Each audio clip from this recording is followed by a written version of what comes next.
ناقبهم وولايتهم أجمعين من الآن إلى يوم الدين. القول مني في جميع الأشياء قول آل محمد عليهم الصلاة والسلام فيما سروا وما أعلنوا فيما بلغني عنهم وما لم يبلغني. أما بعد فقد قال إمامنا السجاد صلوات الله وسلامه عليه إن للعباس عند الله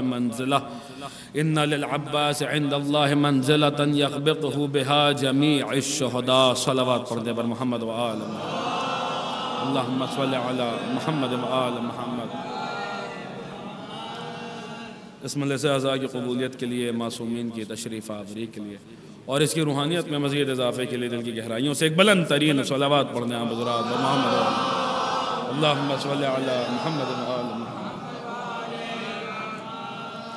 عزیزان گرامی قدر، معزز سامعین، موالیان امیر المؤمنین، عزاداران سرکار سید الشہداء، گزشتہ مجلس میں جو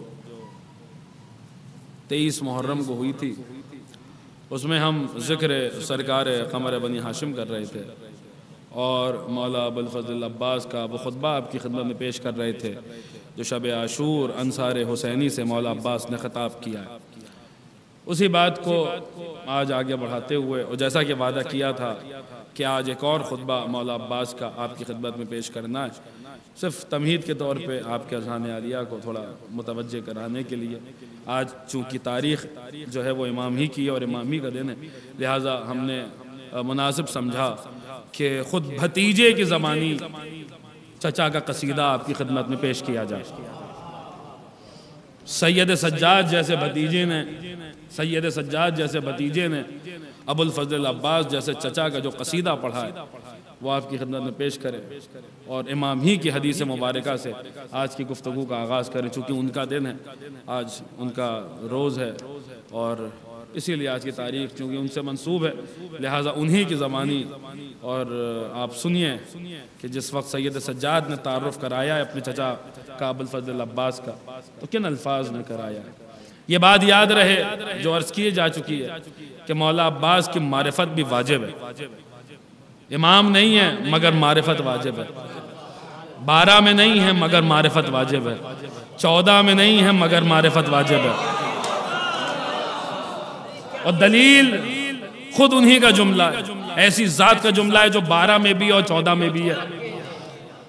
وہ زیارت جو امام ششم نے مولا عباس کی تعلیم فرمائی پڑھی جا چکی ہے. اس کے جملے پڑھے کہ جو کامل و زیارات میں ہے اور جو مفاتیح الجنان میں حرم میں لکھی ہوئی ہے یہ زیارت جو لوگ زیارت کے لیے جاتے ہیں وہ انہوں نے پڑھی ہوگی.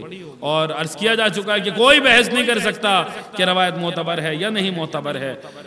کامل و زیارات وہ کتاب ہے کہ علماء علم رجال علامہ امام قانی سے لے کر آغا خوئی تک سب متفق ہیں کہ اس کتاب میں جن راویوں کا ذکر ہے وہ راوی بھی علماء علم رجال کے نزدیک معتبر مانے جاتے ہیں. اور کسی کو تفصیل دیکھنی ہے تو جو موجم رجال ہے خوئی صاحب کی اس میں عبداللہ ابن مسعود پہ جہاں انہوں نے گفتگو کی ہے وہ پڑھ لیجئے گا. بہرحال عزیزان گرامی، چھٹے امام کا وہ جملہ پیش کیا جا چکا ہے کہ مولا عباس کے لیے کہا کہ لعن اللہ ہو من جاہل حقق، خدا کی لعنت ہو اس شخص پر جو عباس کے حق سے جاہل ہے.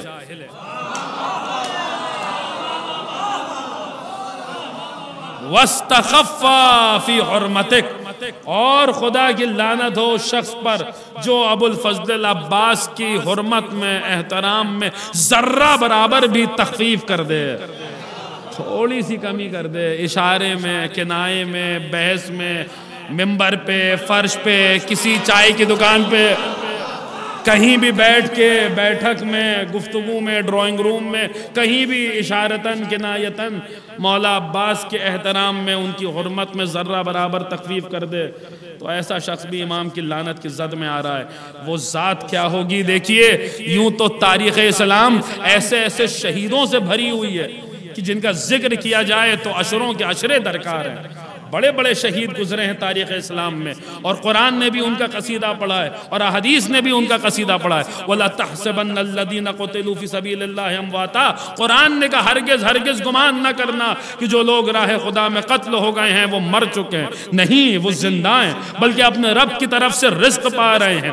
عزیزان گرامی، قرآن نے بھی قصیدہ پڑھا شہداء کا اور احادیث نے بھی قصیدہ پڑھا شہداء کا، بڑے بڑے شہید گزرے۔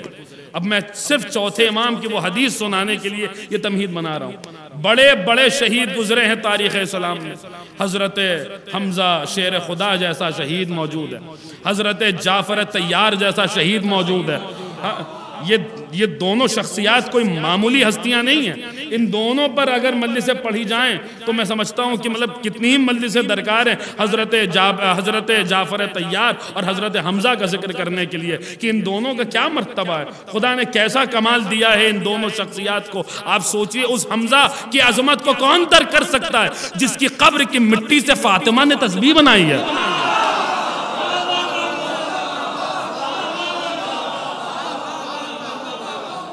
کوئی سمجھ سکتا ہے؟ حیدری یاد حضرت حمزہ، اللہم صلی علی محمد وعلی محمد۔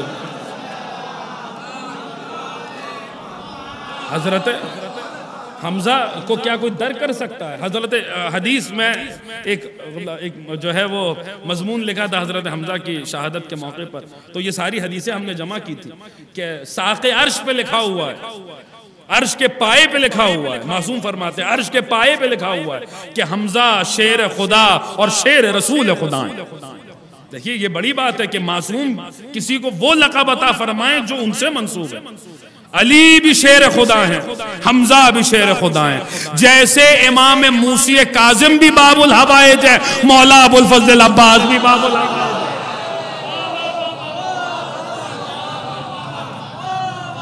ٹھیک، عرش کے پائے پہ لکھا ہوا ہے حمزہ شیر خدا شیر رسول خدا ہے۔ اسی طریقے سے حدیث وارد ہوئی کہ جس نے حمزہ کی فضیلت کا انکار کیا اس نے کفر کیا۔ یہ حمزہ ہے، میں صرف وہ حدیثیں بیان کرتا رہوں تو بات تمام نہیں ہوگی۔ چوتھے امام نے دربار یزید ملعون میں جو خطبہ دیا اس میں ان دونوں ہستیوں پہ فخر کیا اور بتایا کہ ہم وہ ہیں جنہیں خداوند عالم نے فضیلت بخشی ہے کہ ہم ہی میں سے حمزہ شیر خدا ہے اور ہم ہی میں سے جعفر طیار ہے۔ کیا ان دونوں کا مرتبہ ہے، کیا ان دونوں کا مقام ہے، کون درک کر سکتا ہے، کون سمجھ سکتا ہے؟ ارے ایک جملہ بہت آہستہ سے کہوں گا، دعائے صنم قریش تو آپ نے پڑھی ہوگی اور پڑھتے بھی ہوں گے اور پڑھنا بھی چاہیے۔ شرح اگر آیا نوی ربیع الاول کو تو میں دیکھوں گا کچھ شرح کروں گا دعائے صنم قریش کی، وہ پڑھتے ہیں آپ، اللہم لعن صنم قریش وجبتیہا وطاغوتیہا وافکیہا وابناہما وابنتہما الذین خالفا امرک وانکر وحیک وجہد نامک وعصى رسولک وقلب دینک وحرف کتابک وحب بعدک۔ وہ پڑھتے ہیں خدایا قریش کے دونوں بتوں پہ لعنت فرما، وہ دونوں جبت اور دونوں طاغوت، ان دونوں کے دو بیٹوں پہ اور ان دونوں کی دو بیٹیوں پہ لعنت فرما۔ پڑھتے ہیں نا وہ دو یاد رکھیے گا، وہ دو جبت دو طاغوت۔ اب یہ مولا علی نے کہا ہے، دعائے صنم قریش امیر المومنین کی تعلیم کی ہوئی ہے۔ پانچویں امام نے جب حمزہ اور جعفر کا تعارف کرایا تو عجیب جملہ کا میں نہیں جانتا آپ کس طریقے سے سنیں گے، لیکن میں جانتا ہوں مبارک پور ہے اور اگر بات پہنچے گی تو آپ حضرات انشاءاللہ محظوظ ضرور ہوں گے۔ یہ دو دعائے صنم قریش والے دو یاد رکھیے گا۔ پانچویں امام نے جب حمزہ اور جعفر طیار کا تعارف کرایا تو امام فرماتے ہیں اگر یہ دو اس وقت موجود ہوتے تو وہ دو کبھی علی کا حق نہ غصب کر پاتا۔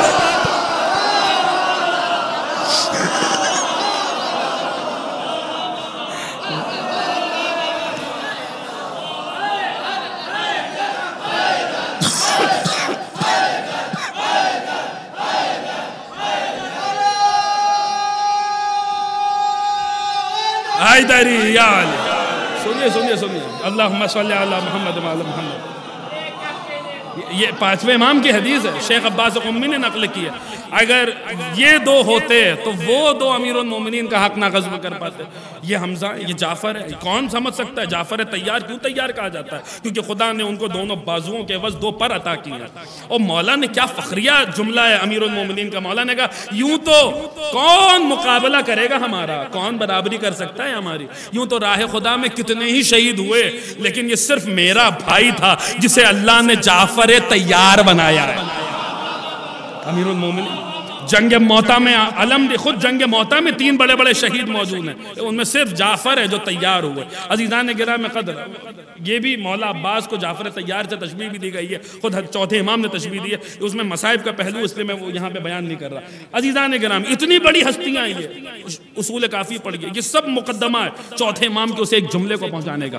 اصول کافی پڑھیے اصول کافی. ان دونوں کا کیا مقام ہے، ان دونوں کی کیا عظمت ہے کہ ایک بندہ آیا اور امام پنجم ہی نے، پانچویں امام ہی نے، ان دونوں کا ذکر چھڑا ہوا ہے اور بات ہو رہی ہے تو مفہوم حدیث نقل کر رہا ہوں. امام فرماتے ہیں روز محشر، اچھا یہ جو حدیث ہے اصول کافی کی، یہ آدھی حدیث صحیح بخاری میں بھی موجود ہے. آدھی حدیث مکمل جو ہے وہ اصول کافی میں. اب یہ بات سمجھ میں آئے گی کہ مکمل یہیں پر کیوں ہے. یہ اصول کافی کی حدیث سمجھائے گی. آدھی حدیث جو ہے وہ بخاری شریف میں بھی موجود ہے. ٹھیک ہے، اب سمجھ جائیے گا آپ حضرات. تو امام نے فرمایا روز محشر ہر نبی سے کہا جائے گا کہ تم گواہ لے کر آؤ اپنی نبوت پر. ہر نبی اپنی امت سے گواہ لے کر آئے گا، لیکن حضرت نوح کی امت انکار کر دے گی کہ ہمارے پاس کوئی نبی آیا نہیں. اب اس کی وجوہات ہیں، وہ الگ وجوہات ہیں. کبھی زندگی نے ساتھ دیا تو عرض کروں گا کہ کیوں حضرت نوح کی امت ہی کیوں ایسا کرے گی.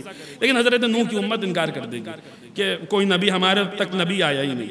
تو حضرت نوح علیہ السلام رسول خدا کی خدمت میں آئیں. اب انکار کر دینے تک بخاری میں بھی ہے اور اصول کافی میں بھی. اب اس کے آگے کا یہاں پانچویں امام بیان کر رہے ہیں اصول کافی میں کہ حضرت نوح نبی اللہ، رسول اللہ، نجی اللہ، نجات دینے والے آئیں گے رسول کے پاس آ کر کہیں گے رسول اللہ میری امت نے میری گواہی دینے سے انکار کر دیا، کیا کروں؟ گواہی کے طور پہ کسے پیش کروں؟ تو رسول ایک مرتبہ اپنے چچا حمزہ کی طرف دیکھیں گے، دوسری مرتبہ اپنے بھائی جعفر تیار کی طرف دیکھیں گے، اور پھر ان دونوں سے کہیں گے کہ جاؤ جا کر نوح کی نبوت کی گواہی دو. عجیب مرحلہ ہے، عجیب اصول کافی میں حدیث ہے. جاؤ جا کر، اب یہ دونوں حمزہ اور جعفر، ان دونوں سے کہا جائے گا جاؤ جا کر نوح کی نبوت کی. اب دیکھیں نوح کی نبوت کے بھی 2 گواہ، ایک حمزہ ہیں دوسرے جعفر. یہ امت یہ کیا مطلب ہمیں سمجھ میں نہیں آتا کس بریڈ کے مسلمان ہیں،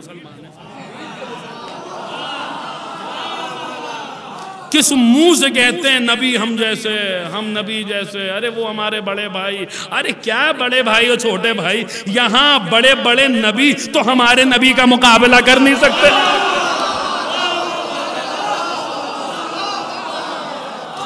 بھائی بہت توجہ، کیا آپ مقابلہ کریں گے؟ انبیاء کی صفوں میں کوئی ایسا نبی نہیں ہے جو میرے نبی کا مقابلہ کر پائے، حسنین کے نانا کی برابری کر پائے، سیدہ کے بابا کی برابری کر پائے، علی کے بڑے بھائی کی برابری کر پائے،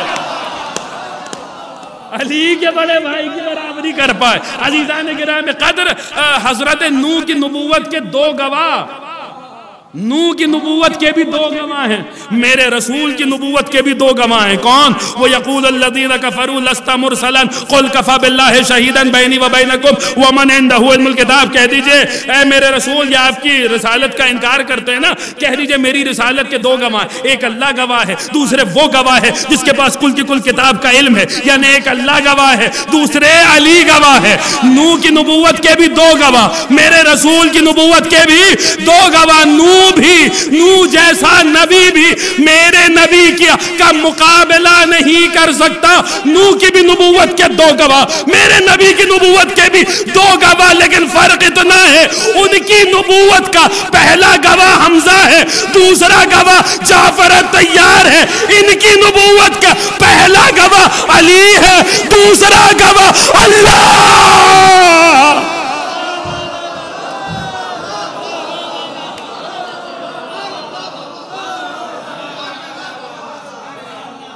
صلوات پڑھیں آپ حضرت.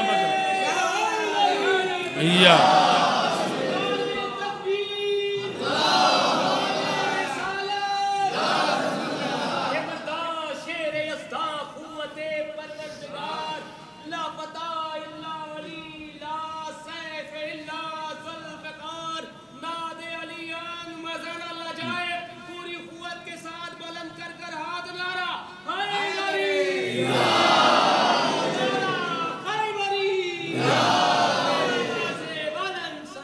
اللہم صلی اللہ.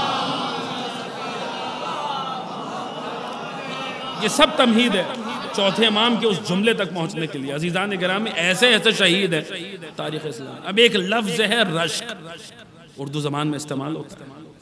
دو لفظ ہیں اور دونوں کے معنی مختلف ہیں. ایک ہے حسد، ایک ہے رشک. حسد منفی ہوتا ہے، رشک مثبت ہوتا ہے. حسد کے لیے مذمت وارد ہے، رشک کی تعریف وارد ہے. حسد کے لیے کہا گیا کہ اگر مومن سے حسد کرتا ہے تو اس کا ایمان ایسے گھل جاتا ہے جیسے نمک پانی میں حل ہو جاتا ہے. حسد کے لیے کہا گیا اگر مومن سے حسد کرے تو اس کا ایمان ایسے گھل جاتا ہے جیسے نمک پانی میں گھلتا ہے، جیسے نمک پانی میں حل ہو جاتا ہے، جیسے نمک پانی میں گھل جاتا ہے. آپ نے غور نہیں کیا مومنین سے حسد کرنے پر تو ایمان کا یہ حال ہوا جا رہا ہے. اگر کوئی امیر المومنین سے حسد کر لے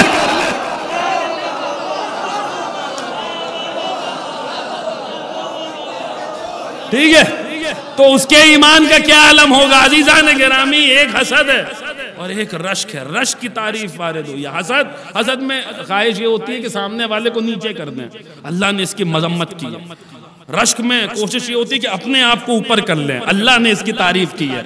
تم دیکھو تم بھی ویسا بننے کی کوشش کرو. رشک مثبت ہے، حسد منفی ہے. اب سنیے گا بڑے بڑے شہید ہیں تاریخ اسلام میں، ایسے ایسے شہید کہ اگر ان کی داستانیں پڑھی جائیں تو ایک ایک اشرہ جو ہے وہ ناکافی ہے، ایک ایک خمسہ ناکافی ہے. حمزہ جیسا شہید تاریخ اسلام میں موجود ہے، جعفر طیار جیسا شہید تاریخ اسلام میں موجود ہے. لیکن اب سنیے چوتھے امام نے جب اپنے چچا ابو الفضل العباس کا تعارف کرایا تو پھر کس منزل پہ جا کے تعارف کرایا. مولا کریں کہ میں یہ جملے پہنچا لے جاؤں اور آج جن کا دن ہے انہی سے توسل کر رہا ہوں کہ چوتھے امام مدد فرمائیں کہ میں جملے پہنچا لے جاؤں اور آپ حضرات تک یہ جملے پہنچ جائیں. ابو الفضل العباس کی جب مدح و ثنا کی ہے میرے چوتھے امام نے تو پھر کس منزل پہ جا کے مدح کی ہے کہ بڑے بڑے شہید موجود ہیں تاریخ اسلام میں. حمزہ جیسا شہید، جعفر طیار جیسا شہید، بڑے بڑے بدر کے شہداء، احد کے شہداء، خیبر کے شہداء، خندق کے شہید، صفین میں شہید ہونے والے، جمل میں شہید ہونے والے، نہروان میں شہید ہونے والے بڑے بڑے بڑے شہید موجود ہیں تاریخ اسلام میں. اور حمزہ جیسا شہید موجود، جعفر طیار جیسا شہید موجود. لیکن امام فرماتا روز محشر جب خداوند عالم کی بارگاہ میں یہ سارے شہید جمع ہوں گے، یہ سارے شہید جمع ہوں گے اور انہی جمع ہونے والوں میں ایک ابو الفضل العباس ہوں گے تو پھر کیا عالم ہوگا. امام فرماتے اِنَّا لِلْعَبَّاسِ عِنْدَ اللَّهِ مَنزِلَةً، بے شک میرے چچا عباس کی اللہ کے نزدیک ایک منزلت ہے. ایک منزلت. اب دیکھیے ایک باپ کی حدیث منزلت ہے، ایک بیٹے کی حدیث منزلت ہے. باپ کی حدیث منزلت رسول نے فرمایا یا علی انت منی بے منزلت ہارون میں موسیٰ، اے علی آپ کی منزلت مجھ سے وہ ہے جو ہارون کی موسیٰ سے تھی، لیکن میرے بعد کوئی نبی نہیں آنے والا. اور بیٹے کی حدیث منزلت یہ ہے جو چوتھے امام نے فرمایا اِنَّا لِلْعَبَّاسِ عِنْدَ اللَّهِ مَنزِلَةً، بے شک عباس کی اللہ کے نزدیک ایک ایسی منزلت ہے کہ کیا ہوگا روز محشر جب خدا سارے شہیدوں کو جمع کرے گا اور انہی میں ابو الفضل العباس بھی ہوں گے اور بڑے بڑے شہید ہوں گے. حمزہ جیسا شہید، جعفر طیار جیسا شہید، بدر و احد کے شہداء ہوں گے، جمل و صفین و نہروان کے شہداء جمع ہوں گے. یہ سارے شہداء میرے چچا عباس کے مقام کو دیکھ کر روز محشر رشک کریں گے.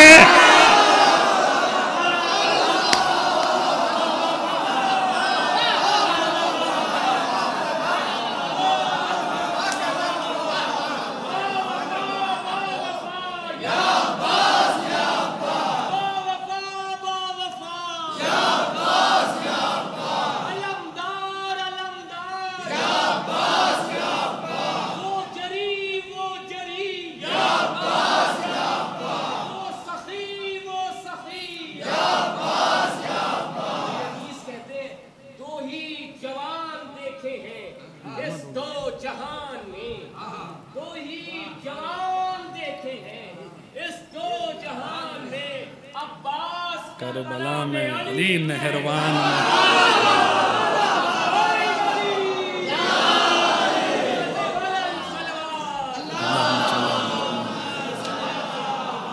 مولا سلام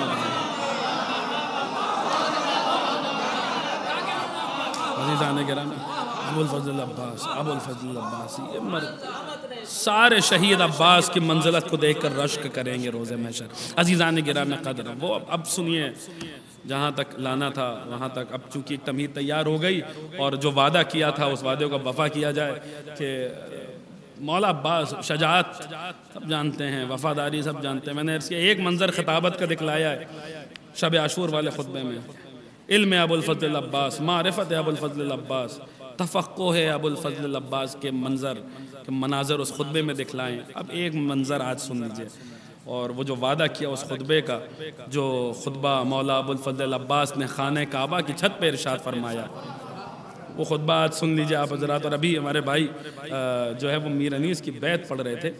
دیکھیے واقعاً کلام انیس ہے، اور اتنے معرفت میں ڈوبے ہوئے مصرے ہوتے ہیں سرکار انیس کے کہ اگر ان مصروں کی شرح کی جائے تو پھر جو ہے وہ پوری مجلس تمام ہو جاتی ہے ان مصروں کی شرح کرنے پر۔ اب چونکہ مجھے خطبہ پیش کرنا ہے تو مجھے آپ کی بیعت سے ایک بند یاد آ گیا میر انیس کا، وہ بند سن لیجئے کہ عباس تو عباس ہے، عباس کا وجود تو الگ بات ہے، مولا عباس کا علم الگ مرتبہ ہے، مولا عباس کی معرفت الگ مقام ہے۔ صرف جب میر انیس نے، اب چونکہ انسان جب بولتا ہے تو دہن سے بولتا ہے، دہن سے آواز نکلتی ہے، تو میر انیس نے صرف جب مولا عباس کے دہن کی تعریف کی، عباس کے سراپے کی بات نہیں ہو رہی ہے، صرف دہن کی تعریف کی، دہن کی، یعنی چہرے کی بھی نہیں۔ ایک بند صرف سنانا ہے، مجھے خدا کا شکر ہے جو انیس سے ایسی رغبت ہے اور ایسا لگاؤ ہے میر انیس اور مرزا دبیر سے کہ میں خالی مرثیہ کے بندی آپ کو سناتا رہوں تو مجلس تمام ہو جائے گی کہ میر انیس اور مرزا دبیر نے مولا عباس کے کس طریقے سے تعریف کی ہے۔ لیکن صرف یہ ایک بند سنا رہا ہوں چونکہ مجھے خطبہ پڑھنا تو بات مسلسل ہو جائے گی اور آپ کی بات سے بات مربوط ہو جائے گی کہ صرف جب دہن کی تعریف کی ہے مولا عباس کے، چہرے کی نہیں، صرف دہن کی تعریف کی، تو اب میر انیس فرماتے کیا عارفانہ مصرے، واقعی ان کو یہ مصرے وہ ہیں کہ مطلب یہ کوئی عارف ہی یہ مصرے کہہ سکتا ہے۔ سرکار انیس جب مولا عباس کے دہن کی تعریف کرنے پر آئے تو کہتے ہیں مضمون دہن کے شعراء رہتے ہیں جویا، شاعر اس جستجو میں لگے رہتے ہیں، میں شرح کے ساتھ سناؤں گا، شاعر اس جستجو میں لگے رہتے ہیں کہ کسی طریقے سے عباس کے دہن کی تعریف کر لیں۔ اس جستجو میں بڑے بڑے شاعر لگے رہتے ہیں، جب سراپا نظم کرتے ہیں تو دہن کو کس طریقے سے نظم کیا جائے۔ اب سنیے میر انیس کے مصرے، کہتے ہیں مضمون دہن کے شعراء رہتے ہیں جویا، پوچھے کوئی کوثر سے زباں کو بھی یہ دھویا۔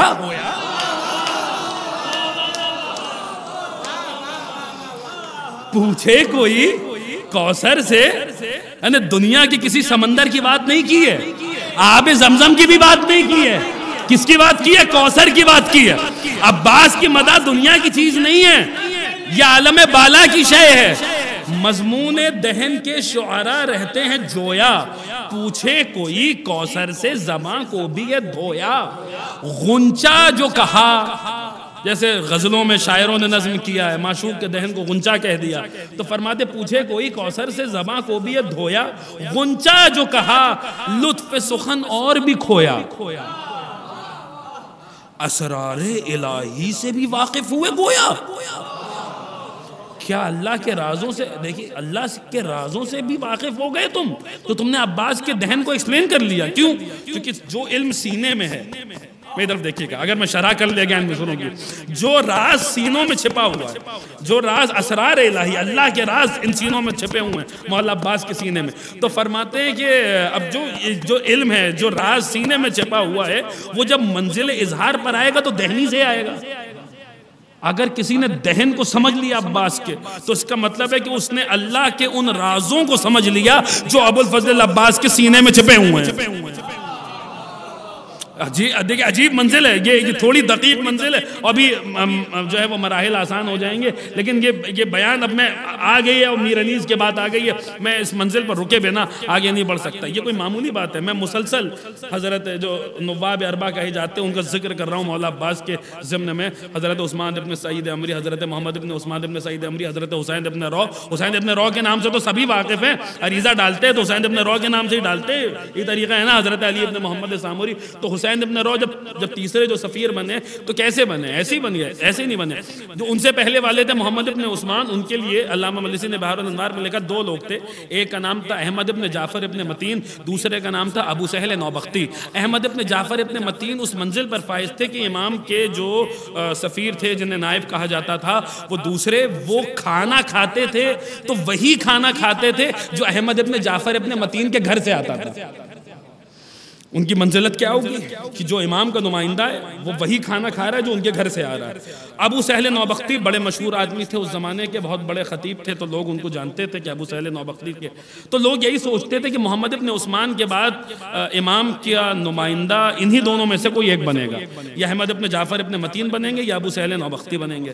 لیکن جب ان کی وفات کا وقت آیا تو احمد ابن جعفر ابن متین سرہانے کھڑے تھے اور حسین ابن رو پینتی کی طرف کھڑے تھے۔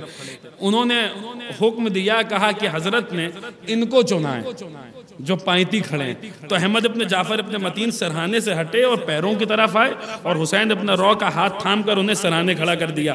بعد میں پوچھنے والے نے ابو سہل نوبختی سے پوچھا کہ ہم تو سوچ رہے تھے آپ کو یہ منصب آپ کے ہاتھ آئے گا، حسین ابن رو کو کیوں مل گیا؟ اب بہت توجہ کے ساتھ سنیے گا اور میر انیس کا ہی چوتھا مصرع سمجھ میں آئے گا۔ حسین ابن رو کو کیسے مل گیا؟ تو کہنے لگے اصل میں خطیب ہوں۔ یہ خطیبوں کا ہماری برادری کی بڑی پریشانی ہے، میں خطیب ہوں، میرے سینے میں کوئی راز بہت وقت تک رہ نہیں سکتا۔ بہت توجہ، اگر امام میرے پیچھے کھڑے ہوں گے تو میں اشارہ کچھ نہ کچھ دے دوں گا کہ امام میرے پیچھے ہیں، لیکن حسین ابن رو کا معاملہ یہ ہے کہ اگر اس کے بدن کو ٹکڑے ٹکڑے بھی کر دیا جائے گا تو جو امام زمانہ کا راز اس کے سینے میں موجود ہے وہ راز کبھی فاش نہیں ہو پائے گا۔ حسین ابن رو کا بدن ٹکڑے ٹکڑے تو ہو سکتا ہے مگر امام کا راز فاش نہیں ہو سکتا۔ ارے یہیں سے سمجھ لیجئے، جب حسین ابن رو کے سینے میں چھپے ہوئے راز سمجھ میں نہیں آ سکتے تو ابو الفضل عباس کے سینے میں چھپے ہوئے راز کیسے سمجھ میں آ؟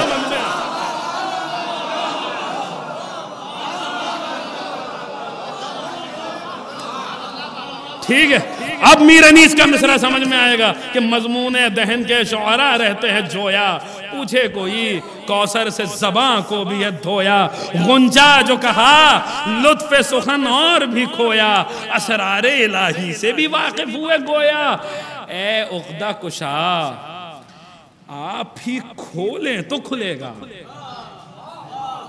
عقدہ کہتے ہیں گرہ کو، عقدہ مشکل کو بھی کہتے ہیں، اے عقدہ کشا آپ ہی کھولیں تو کھلے گا۔ ارے یہ راز وہ ہے آپ ہی بولیں تو کھلے گا۔ ایک صلوات پڑھیں آپ حضرات پر محمد و آل محمد۔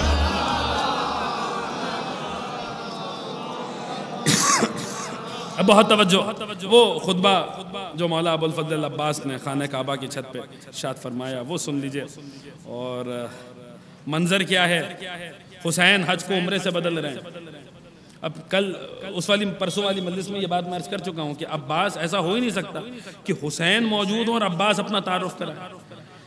معرفت عباس کا قرآن احترام حسین کے جزدان سے کبھی باہر ہی نہیں آیا، لیکن جب حسین ایسا وقت آ رہا ہے کہ حسین حج کو عمرے میں بدل رہے ہیں، اب عباس کا یہ فریضہ ہے کہ دنیا کو تعارف تو کرائیں کہ حسین ہے کیا۔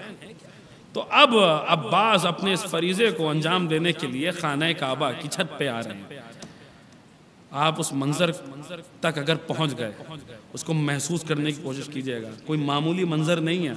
مولود کعبہ کا بیٹا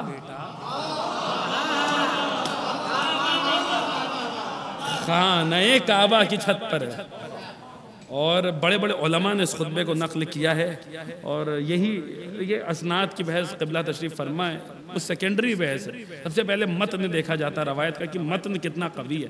اس روایت کا اس خطبے کا معاملہ یہ ہے کہ اس خطبے کے الفاظ کی نشست و برخاست خود بتا رہی کہ یہ خطبہ کس گھرانے کا فرد دے سکتا ہے۔ یہاں خطابت کا معاملہ یہی ہے کہ وہی یہ خطبہ دے سکتا ہے جس کی رگوں میں خطیب نہج البلاغہ کا خون ہے، جو خطیب منبر سلونی کا لخت جگر ہے، وہی یہ خطبہ ارشاد فرما سکتا ہے۔ اب منظر ہے، اور منظر یہ ہے کہ بلا تشبیہ مولا عباس خانہ کعبہ کی چھت پر ہیں، سامنے آقا حسین کھڑے ہیں، اور یہ بات عرض کر چکا ہوں کہ وہ فضیلت جو مشترکہ طور پہ جیسی مولا حسین کی ہے ویسی مولا عباس کی ہے، اس میں بھی عباس اپنا تعارف نہیں کراتے بلکہ حسین کا تعارف کراتے ہیں۔ یہ حفظ مراتب ہے جو مولا عباس کے یہاں پائے جاتے ہیں۔ اب توجہ کے ساتھ میں متن پیش کرتا ہوں، پھر ترجمہ سناتا ہوں۔ مولا عباس خانہ کعبہ کی چھت پر ہیں اور خطبہ شروع کرتے ہیں۔ ارشاد فرماتے ہیں بسم اللہ الرحمن الرحیم، الحمدللہ الذی شرف ھذا بقدوم ابی من کان بالامس بیتا اصبح قبلۃ ایھا الکفرۃ الفجرہ اتصدون طریق البیت الامام البررہ من هو احق به من سائر البریہ ومن هو ادنی به ولولا حکم اللہ الجلیل واسرارہ العلی واختبارہ البریہ لطار البیت الیہ قبل ان یمشی لدیہ وقد استلم الناس الحجر والحجر یستلم یدیہ ولو لم تکن مشیۃ مولاي مجبولۃ من مشیۃ الرحمن لوقعت علیکم کصقر الغضبان علی صافیر الطیران ولفدیت بالحمات لسید البریات دون الحیوانات حیہات فانظروا ثم انظروا ممن شارب الخمر وممن صاحب الحوض والکوثر وممن فی بیتہ دنسات واللہبات وممن فی بیتہ التطہیر والآیات وممن فی بیتہ الغوانی السکران وممن فی بیتہ الوحی والقرآن وانتم بقعتم فی الغلطة التي قد وقعت فيها القريش لأنهم أرادوا قتل رسول الله صلى الله عليه وآله وأنتم تريدون قتل ابن بنت نبيكم ولا يمكن لهم ما دام أمير المؤمنين عليه السلام حيا وكيف يمكن لكم قتل أبي عبد الله الحسين ما دمت حيا سليلا تعال أخبركم بسبيله بارد قتل واضربوا عنقي ليحصل مرادكم لا بلغ الله مرادكم وبدد أعماركم أولادكم ولعن الله عليكم وعلى أجدادكم صلوات پڑھیں اور ترجمہ سنیں آپ۔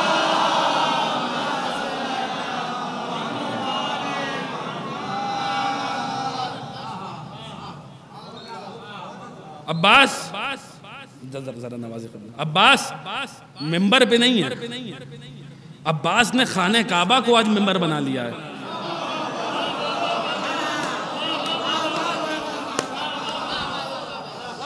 آج عباس نے خانہ کعبہ کو ممبر بنا لیا ہے، اور خانہ کعبہ کی چھت پہ ابو الفضل عباس ہیں۔ کعبہ کیا ہے؟ کعبہ ہے کیا؟ وہی ہے جہاں امیر المومنین کی ولادت ہوئی ہے۔ اور ہم یہ بات میں شاید یہاں یہ دلیل دے بھی چکا ہوں۔ آج لوگ کہتے ہیں ارے علی کی ولادت ہوئی ہے نہیں ہوئی ہے، مشکوک بنانے کی کوشش کرتے ہیں، جبکہ یہ بات میں عرض کر چکا ہوں کہ امیر المومنین کی ولادت کا خانہ کعبہ میں انکار ایسا ہے جیسے قرآن مجید کی آیت کا انکار۔ دلیل وَعَهِدْنَا إِلَىٰ إِبْرَاهِيمَ وَإِسْمَاعِيلَ أَن طَهِّرَ بَيْتِي لِلطَّائِفِينَ وَلِلْعَاكِفِينَ وَرُكَّعِ السُّجُودِ، اور ہم نے عہد لیا ابراہیم سے، وعدہ لیا ابراہیم سے اور اسماعیل سے کہ میرے گھر کو پاک رکھیں گے طواف کرنے والوں کے لیے، اعتکاف کرنے والوں کے لیے، اور رکوع و سجود کرنے والوں کے لیے۔ طواف کرنے والوں کے لیے بھی پاک رکھیں گے اور اعتکاف کرنے والوں کے لیے بھی پاک رکھیں گے۔ قبلہ تشریف فرمائیں۔ اعتکاف کا مطلب کیا ہوتا ہے؟ میں روزہ رکھ کے ایک دن مسجد میں بیٹھ جاؤں کہ اعتکاف ہو جائے گا؟ 2 دن بیٹھا رہوں کہ اعتکاف ہو جائے گا؟ بولیے کیوں؟ اعتکاف کے لیے شرط ہی یہی ہے کہ کم سے کم 3 دنوں تک مسجد کے اندر رہا جائے۔ اب مجھے ذرا تاریخ میں دکھلائیے وہ کون سی ذات ہے جو 1 دن نہیں 2 دن نہیں بلکہ 3 دنوں تک مسلسل خانہ کعبہ کے اندر رہی ہو۔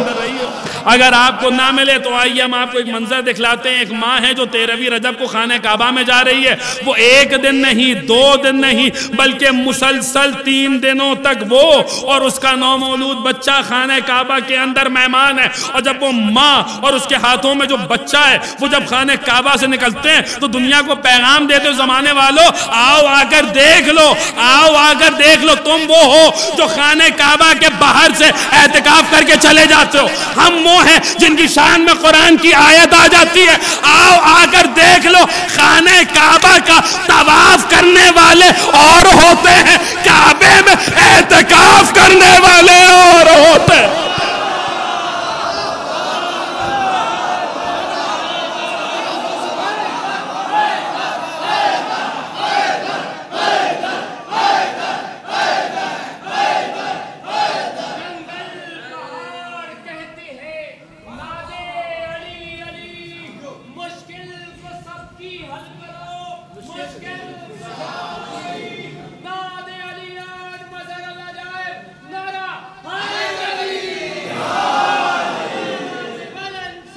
اللہم صلی اللہ علیہ وسلم۔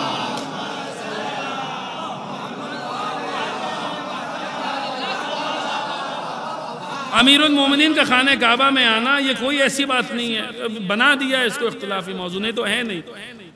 محدث دہلوی نے لکھا ہے، یہ محدث دہلوی کے جملے موجود ہیں کہ کہتے ہیں کہ یہ بات خبر تواتر میں وارد ہوئی ہے۔ تواتر کسے کہتے ہیں؟ کوئی بات اس کثرت کے ساتھ بیان کی جائے کہ اگر سب مل کر بھی جھوٹ بولنا چاہیں تو جھوٹ نہ ہو پائے۔ اور علماء عامہ کے نزدیک، ٹھیک ہے سمجھیں، اتنی کثرت سے کوئی بات بولی جائے کہ وہ جھوٹ کا شائبہ اس میں مٹ جائے، سب مل کے بھی جھوٹ بولنا چاہے تو جھوٹ نہ ہو پائے، اسے تواتر کہتے ہیں۔ یہ تعریف ایک تعریف بیان کی گئی ہے۔ تو اب علماء عامہ میں بعض علماء ایسے ہیں جن کے نزدیک احادیث متواتر کا انکار کفر ہوتا ہے، یہ بھی طبقہ موجود ہے۔ تو اب محدث دہلوی نے لکھا یہ بات خبر تواتر میں وارد ہوئی ہے کہ فاطمہ، اب ان کے لفظ ہیں، میں ان کے لفظ نقل کر رہا ہوں، کہ فاطمہ بنت اسد کے ذریعے امیر المؤمنین علی کرم اللہ وجہہ کی ولادت باسعادت جوف کعبہ میں ہوئی ہے۔ محدث دہلوی کے جملے جوف کعبہ، یعنی یہ بھی بحث تمام کر دی، کیونکہ لوگ کہہ رہے وہ باہر ہو گئی تھی اور یہاں ہو گئی تھی، وہاں نہیں۔ وہ لکھ رہے ہیں یہ بات خبر تواتر میں وارد ہوئی ہے کہ جوف کعبہ میں ہوئی ہے، جوف خانہ کعبہ میں ہوئی ہے، تو یہ انہوں نے بھی مانا۔ لیکن ایک بات میں آپ کی خدمت میں عرض کروں، ہمیں کوئی شوق نہیں ہے کسی سے منوانے کا، یہ سب دلائل اپنی جگہ، لیکن ہمیں ممبر پہ بیٹھا ہوں، قسم سے ہمیں کوئی شوق نہیں ہے کسی سے منوانے کا کہ مانے کہ علی کی ولادت کعبے میں ہوئی ہے۔ ہمیں کوئی شوق نہیں ہے یہ بات منوانے کا، اس لیے کیونکہ یہ علی کے لیے کوئی فضیلت ہے ہی نہیں کہ وہ کعبے میں آئے، یہ علی کی فضیلت نہیں ہے کہ وہ کعبے میں آئے۔ یہ حدیث بھی متفق علی الفریقین ہے کہ مومن کا دل خانہ کعبہ سے افضل ہوتا ہے۔ علی تو مومن کے دل کے مکین ہے، علی کے لیے یہ کوئی فضیلت، یہ کوئی ہمیں کوئی شوق نہیں ہے کسی سے منوانے کا کہ مانے کہ علی کی ولادت خانہ کعبہ میں ہوئی ہے۔ یہ علی کے لیے فضیلت نہیں ہے کہ علی کعبے میں آئے، ارے بھیا یہ کعبے کے لیے فضیلت کی بات ہے کہ علی کے قدم اس میں آئے ہیں۔ اور یہ میں نہیں کہہ رہا، جس خطیب کا نقطہ ہو، جس خطیب کا جملہ ہو، اس کا نام لے کے کہنا چاہیے۔ یہ جملہ ہے مولا ابو الفضل العباس کا۔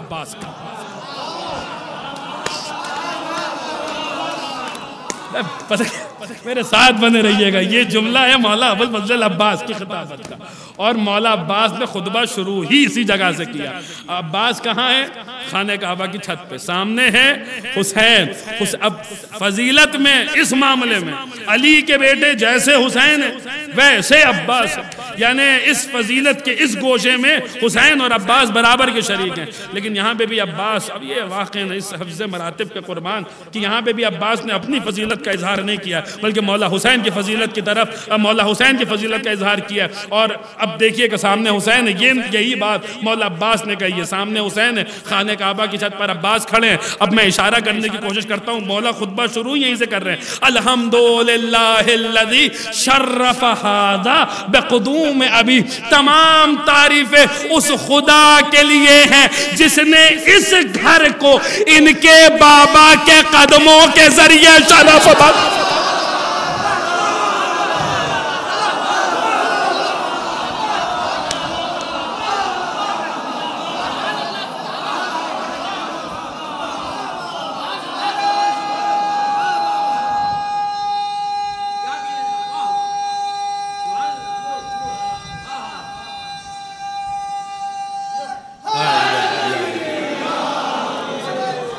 اللہم صلی علی محمد و آل محمد۔ الحمدللہ الذی شرف ھذا بقدوم ابی، تمام تعریفیں الحمد اس خدا کے لیے جس نے اس گھر کو شرف بخشا ان کے بابا کے قدموں کے ذریعے۔ من کان بالامس بیتن اصبح قبلتن، ارے کعبہ کوئی 13 رجب کو کعبہ نہیں بنا ہے، کعبہ 13 رجب کو نہیں تعمیر ہوا تھا۔ 12 کی مثلا کہ 13 رجب کو جو ہے وہ علی کی ولادت ہونی ہے تو 12 رجب کو خانہ کعبہ بنایا جا رہا ہے، نہیں، کعبہ 12-13 رجب کو نہیں بنا ہے۔ ان اول بیت وضع للناس، یہ پہلا گھر تھا زمین پہ جو انسانوں کے لیے بنایا گیا تھا، پھر طوفان نوح کے ٹائم پر پھر اٹھا لیا گیا، پھر حضرت ابراہیم نے تعمیر کیا۔ اتنا پرانا گھر ہے لیکن گھر ہی تھا۔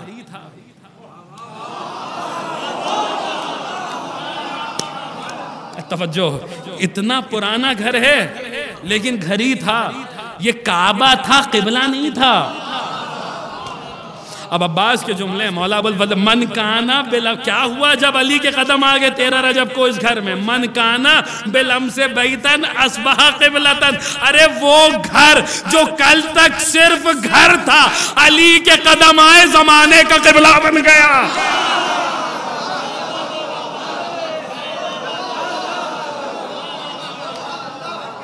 من کانا بالامس بیتن اصبح قبلتن، کل تک صرف گھر تھا، آج زمانے کا قبلہ ہے، آج قبلہ ہے۔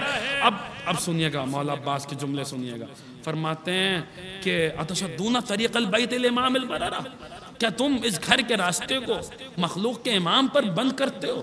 من ہوا حق بہ من سائر البریہ ومن ہوا ادنا بہ، ارے کون اس گھر تک آنے کا سب سے زیادہ حقدار ہے اور کس کا ایک دم حق نہیں ہے کہ وہ خانہ کعبہ تک آئے؟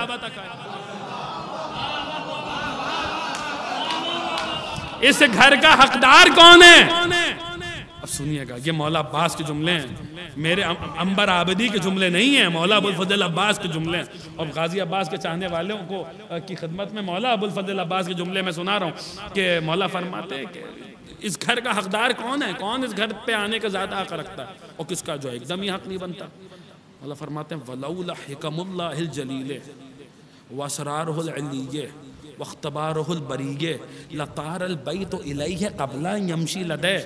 اور لوگوں سنو، حسین کعبے تک آ گئے اور حسین نے خانہ کعبہ کا طواف کر لیا اور حسین نے جو ہے وہ حج کو عمرے سے آج بدل کے جا رہے ہیں، تو تم کیا سمجھ رہے ہو حسین کعبے تک آنے کے محتاج ہیں؟ حسین آ گئے کعبے تک تو تم نے سمجھ لیا حسین محتاج ہے کہ وہ کعبے تک ہے؟ اب سنیے گا مولا عباس کے جملے، وَلَوْلَا حِكَمُ اللَّهِ الْجَلِيلِ وَأَسْرَارُهُ، میں نہیں جانتا آپ کس طریقے سے سنیں گے، وَلَوْلَا حِكَمُ اللَّهِ الْجَلِيلِ وَأَسْرَارُهُ الْعِلِيِّ لَطَارَ الْبَيْتُ إِلَيْهِ قَبْلَ أَن يَمْشِيَ لَدَيْهِ، اگر اللہ کی بلند اور اللہ کے بلند راز نہ ہوتے اور اللہ کی جلیل حکمتیں نہ ہوتی، لَطَارَ الْبَيْتُ إِلَيْهِ قَبْلَ أَن يَمْشِيَ لَدَيْهِ، اگر اللہ کے راز نہ ہوتے، اگر اللہ کی حکمت نہ ہوتی تو اس سے پہلے کہ حسین خود چل کر کعبے تک آتے، کعبہ اڑتے ہوئے حسین تک پہنچ جاتا۔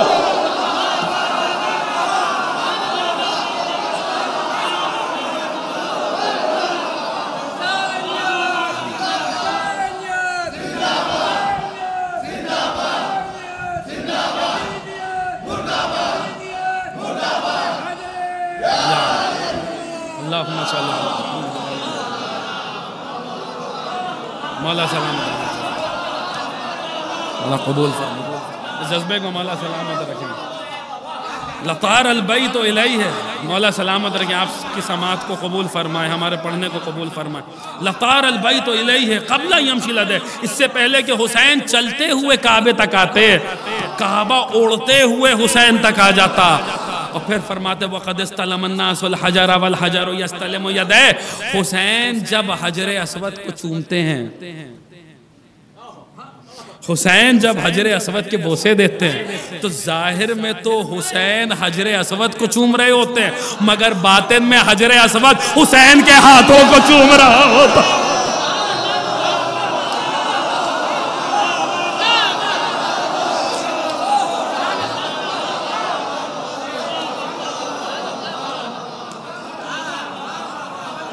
حجر اسود، حقیقت یہ حجر اسود حسین کے ہاتھوں کو چوم رہا ہوتا، لوگ حجر اسود کو چومتے ہیں، حجر اسود حسین کے ہاتھوں کو چومتا ہے۔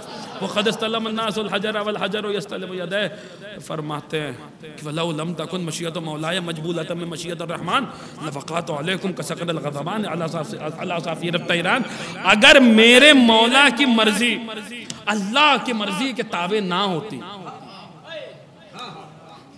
اگر حسین کی مرضی اور حسین کا منشا اگر خداوند عالم کی مشیت اور ارادے کے تابع نہ ہوتی تو کیا ہوتا؟ لَوَقَعْتُ عَلَيْكُمْ كَسَقْرِ الْغَضَبَانِ عَلَىٰ صَافِيرِ الطَّيْرَانِ، اگر میرے مولا کی مرضی خدا کے مرضی کی ماتحت نہ ہوتی تو میں تمہارا ویسے شکار کرتا جیسے بعض چھوٹے پرندوں کا شکار کرتا۔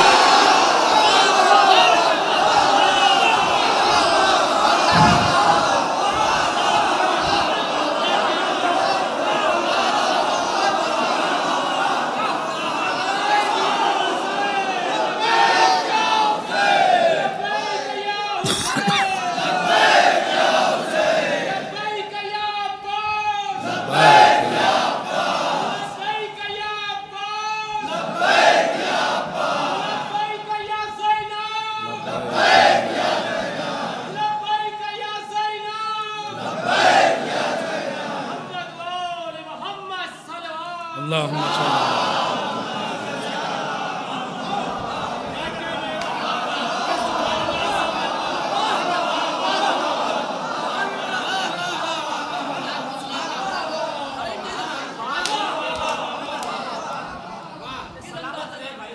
تمہارا ایسا شکار کرتا ہے جیسے بڑے بڑے باز چھوٹے چھوٹے پرندوں کا شکار کرتے ہیں. لَوَقَاتُ عَلَيْكُمْ كَسَقْرِ الْقَدَمَانِ عَلَى صَافِيرِ الطَّيْرَانِ. اور پھر فرماتے ہیں ہَيْحَاتْ فَانْظُرُوا ثُمَّ انظُرُوا.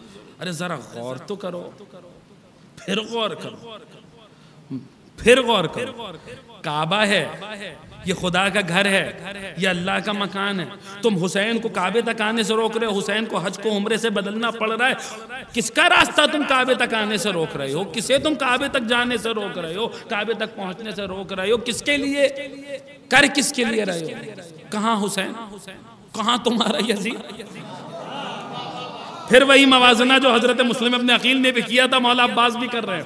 اور وہ مجلس آج کی اس مجلس کی تمہید بن رہی ہے کہ حضرت مسلم نے بھی تو موازنہ کیا تھا، وہ موازنہ آپ کو سنایا تھا. اور آج ابو الفضل عباس موازنہ کرے. کہاں حسین؟ کہاں تمہارا یزید؟ کیا مقابلہ، کیا موازنہ؟ ہیہات فانظروا ثم انظروا. ارے ذرا غور کرو اور پھر غور کرو. ممن شارب الخمر وممن صاحب الحوض والکوثر. تمہارا یزید کہاں؟ ہمارا حسین کہاں؟ ارے خود شراب پینے والا یزید کہاں اور کوثر کا جام پلانے والا حسین کہاں؟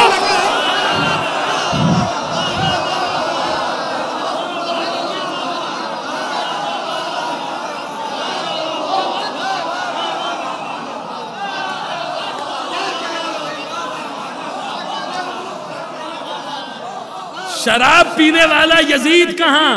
کوثر اور حوض کا مالک حسین کہاں؟ وَمِمَّنْ صَاحِبَ الْحَوْضِ وَالْكَوْثَرِ. اور پھر کہتے ہیں وَمِمَّنْ فِي بَيْتِهِ الدَّنَسَاتُ وَاللَّحْبَاتُ وَمِمَّنْ فِي بَيْتِهِ الْوَحِيُّ وَمِمَّنْ فِي بَيْتِهِ الْوَحِيُّ وَمِمَّنْ فِي بَيْتِهِ التَّطْهِيرُ وَالْحَيَاةُ. ارے وہ گھر کہاں اور یہ گھر کہاں؟ اب دیکھیں گھر، اس بات کو سننے کا لطف آج کے زمانے میں اور زیادہ جو ہے وہ آپ کو لطف آئے گا. ابھی آپ نے سلمان ندوی صاحب کی کلپ سنی ہوگی کہ ایک گھر وہ یزید کا گھر جہاں شراب پی جاتی تھی. انہوں نے کہا ہے، میں نہیں کہہ رہا، وہ تو ابھی زندہ ہے، وائرل ہو رہی ہے کلپ، سب لوگ دیکھ رہے ہیں وغیرہ. اس کے گھر میں شراب پی جاتی تھی، اس کے گھر میں ریشم کا لباس پہنا جاتا تھا، اس کے گھر میں یہ سارے حرام کام ہوتے تھے، اس کے گھر میں ہوتے تھے. بچہ شراب نہیں لاتا ہے گھر میں، گھر کا مالک لے کر آتا ہے.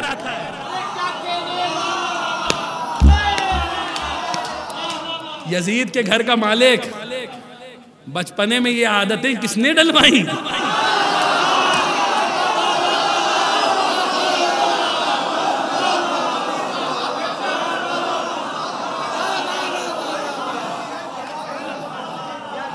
ریشم کا لباس پہنا جاتا تھا. سلمان صاحب نے کہہ رہے ہیں، سلمان ندوی صاحب کہہ رہے ہیں فرعون شام کے گھر میں ریشم کا لباس پہنا جاتا تھا، شراب پی جاتی تھی. امیر المومنین پر سب و شتم وہاں ہوتا تھا. حسنین کو قتل کرنے کا منصوبہ وہاں بنایا گیا. حسنین کو، حسن کو بھی اور حسین کو بھی قتل یزید نے کیا ہے، منصوبہ کسی اور نے بنایا ہے. کیا سن رہے ہیں؟ سب وہ کہہ رہے ہیں، میں نہیں کہہ رہا. وہ سب اب گھر، اب آپ کو مزہ آئے گا. مولا عباس نے اسی زمانے میں کہا کہاں حسین کا گھر اور کہاں تمہارے یزید کا گھر؟ ممن فی بیت الدنسات واللحبات. ارے وہ گھر کہاں جہاں غلاظتیں ہیں، جہاں نجاستیں ہیں. وہ ممن فی بیتہ التطہیر والآیات. وہ گھر کہاں جہاں آیہ تطہیر کا پہرا ہے، جہاں مسلسل آیتوں پہ آیتیں آتی ہیں.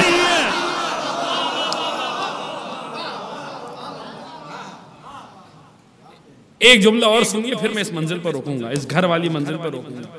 ایک جملہ اور سن لیجئے. جب اسی گھر کا موازنہ کیا فرماتے ہیں اب وہ جملہ جو حضرت مسلم نے کہا تھا، یاد ہے نا آپ کو، حل یستوی الخمر والسلسبیل وسامع الاغانی من الغوانی من مناجی لہو جبرائیل، شراب اور سلسبیل برابر نہیں ہو سکتے، حضرت مسلم نے اپنے خطبے میں کہا، اور پیشہ ور گانے والیوں کے گانے سننے والا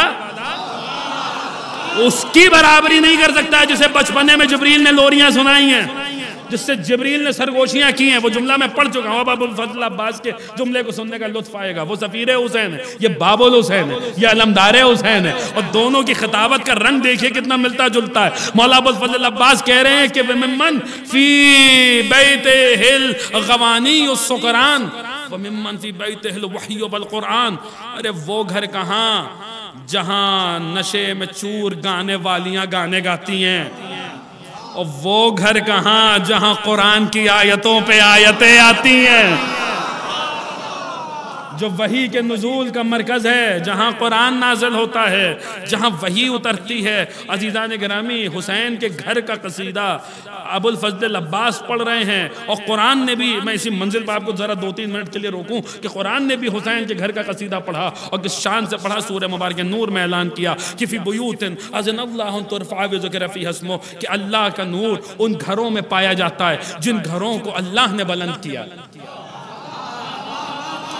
بات سے بات کو مسلسل کر رہا ہوں، ابو الفضل عباس کے خطبے سے قرآن کی آیت کی طرف جا رہا ہوں کہ اللہ کا نور ان گھروں میں پایا جاتا ہے جن گھروں کو اللہ نے بلند کیا۔ یہ کون سے گھر ہیں؟ یہ وہ گھر ہیں جن میں اللہ کے نام کا ذکر ہوتا رہتا ہے۔ آیت آ گئی۔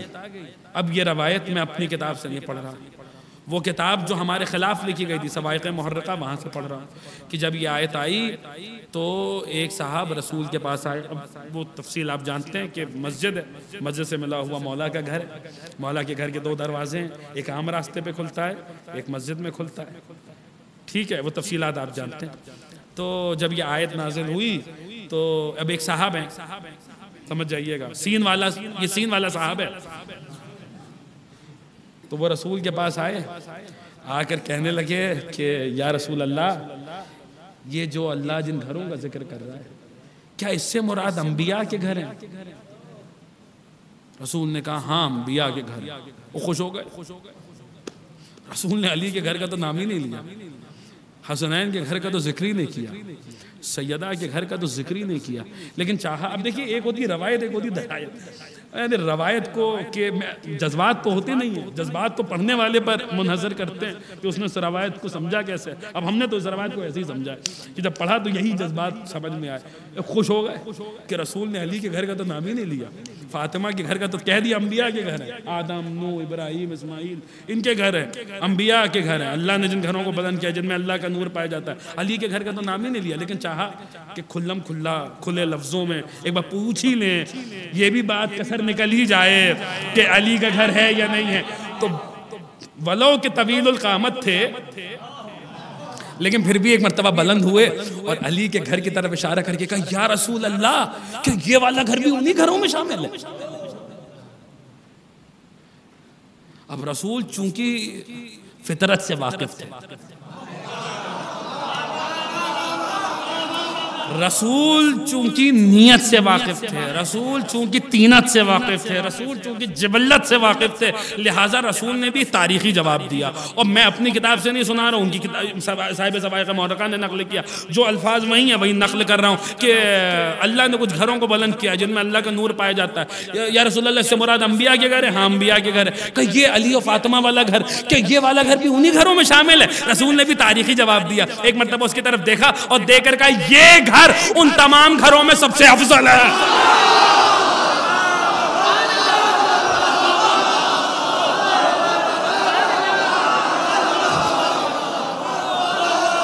سنیے،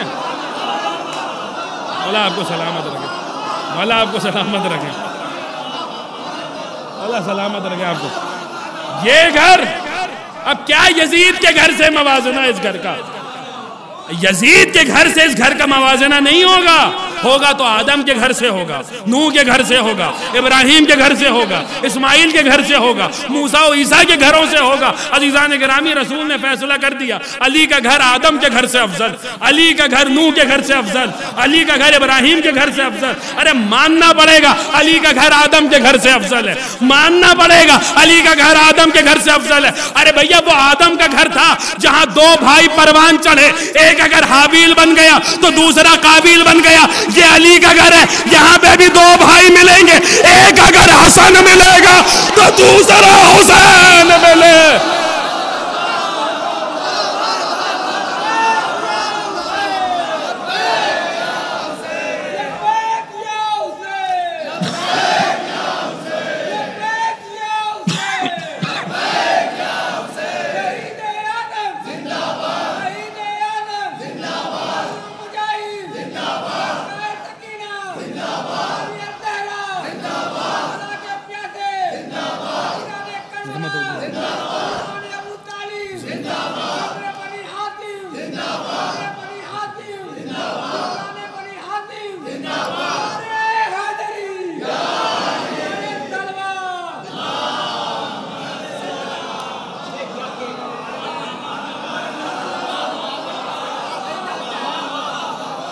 علی کا گھر آدم کے گھر سے افضل ہے، علی کا گھر نوح کے گھر سے افضل ہے، ماننا پڑے گا۔ ارے وہ نوح کا گھر تھا جہاں جو گھر چلانے والی تھی وہی حجت کے مقابلے پر آ گئی۔ یہ علی کا گھر ہے، یہاں جو علی کی زوجہ ہے وہاں پہ جو زوجہ تھی اسے کفار کے لیے مثال بنا دیا گیا۔ یہاں جو علی کی زوجہ ہے خدا نے اس کی رضا کو اپنی رضا بنایا اور اس کے غضب کو اپنا غضب بنایا، ماننا پڑے گا۔ علی کا گھر ابراہیم کے گھر سے افضل ہے، موسیٰ کے گھر سے افضل ہے، موسیٰ کے گھر سے ماننا پڑے گا۔ ارے موسیٰ کے گھر سے افضل تو کوہ طور تھا، اگر طور موسیٰ کے گھر سے افضل نہ ہوتا تو توریت کی آیتیں موسیٰ کے گھر میں آتی، کوہ طور پہ نہ آتی۔ کوہ طور پہ کیا تھا؟ ایک درخت تھا جس میں سے آواز آ رہی تھی۔ اس درخت کی حقیقت کیا تھی؟ کون گفتگو کر رہا تھا؟ ہمارے مذہب کے بنیادی قواعد میں سے اللہ کلام کرتا نہیں ہے، کلام خلق کرتا ہے۔ کوئی مخلوق ہوتی جس میں سے کلام ہوتا ہے، ہم قرآن کو بھی اللہ کی مخلوق مانتے ہیں، تو اللہ ہمیشہ کلام کو خلق کرتا ہے۔ کون تھا جو طور پہ موسیٰ سے گفتگو کر رہا تھا؟ نہ پتہ چلتا اگر کتاب الفضائل نہ ہوتی، حضرت شاہزاد ابن جبریل قمی رحمہ اللہ، اتنی قدیم کتاب، اس میں امیر المومنین کا یہ جملہ نہ نقل کرتے کہ مولا نے کہا انا شجرۃ تخرج من طور سینین، وہ درخت جو طور سینا پہ ظاہر ہوا تھا اس کی حقیقت میں علی ہوں۔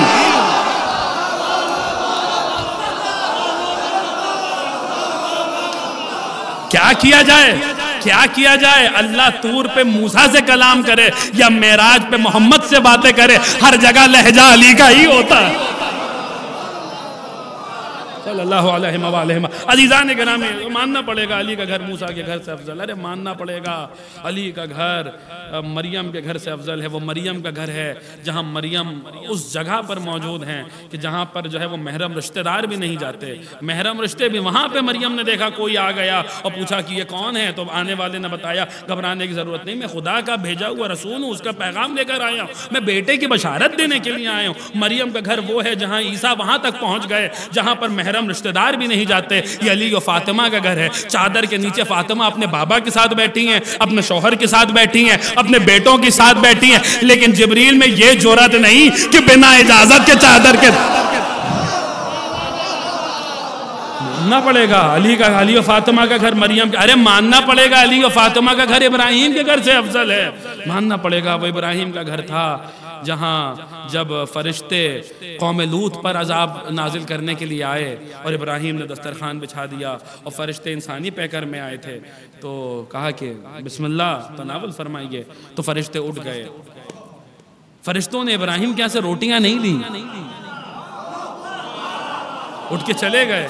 ہم فرشتے ہیں، عذاب نازل کرنے آئے، ہم تو آسمان میں رہنے والے، عالم ملکوت میں رہنے والے، یہاں کی روٹیاں نہیں کھاتے۔ وہ ابراہیم کا گھر تھا، یہ علی کا گھر ہے۔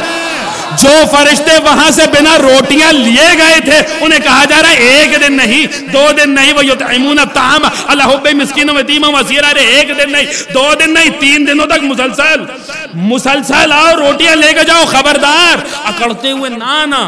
اتراتے ہوئے نہ آنا کہ ہم تو عالم ملکوت کے رہنے والے ہیں، آسمان پہ رہنے والے ہیں، ہم تو فرشتے نہیں. وَيُطْعِمُونَ الطَّعَامَ عَلَىٰ حُبِّهِ مِسْكِينًا وَيَتِيمًا وَأَسِيرًا. یہ علی کا گھر ہے، یہ ابراہیم کا گھر نہیں ہے. علی کی چوکھٹ پہ آنا تو کبھی مسکین بن کے آنا، کبھی یتیم بن کے آنا، کبھی اسیر بن کے آنا.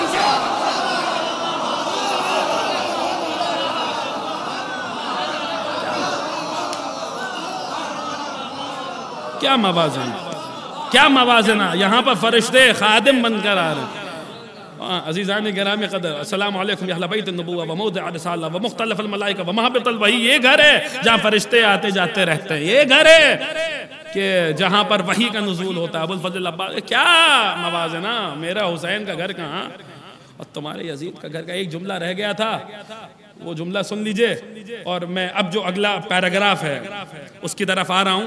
لیکن وہ جملہ جو ہے اس سے پہلے والے حصے میں تھا اور میں بھول گیا اس کا جو روی میں اس کا ترجمہ ہی نہیں کر پایا میں. اور وہ سن لیجئے اب یہاں پر کہ یہ اتنا کہنے سے پہلے مولا عباس نے جب انہیں مخاطب کیا ہے تو سامنے کھڑے ہیں تو کیا کہا. اچھا سامنے ہیں کون لوگ؟ عباس کے، جن سے مولا عباس کلام کر رہے ہیں. وہ لوگ کون ہیں؟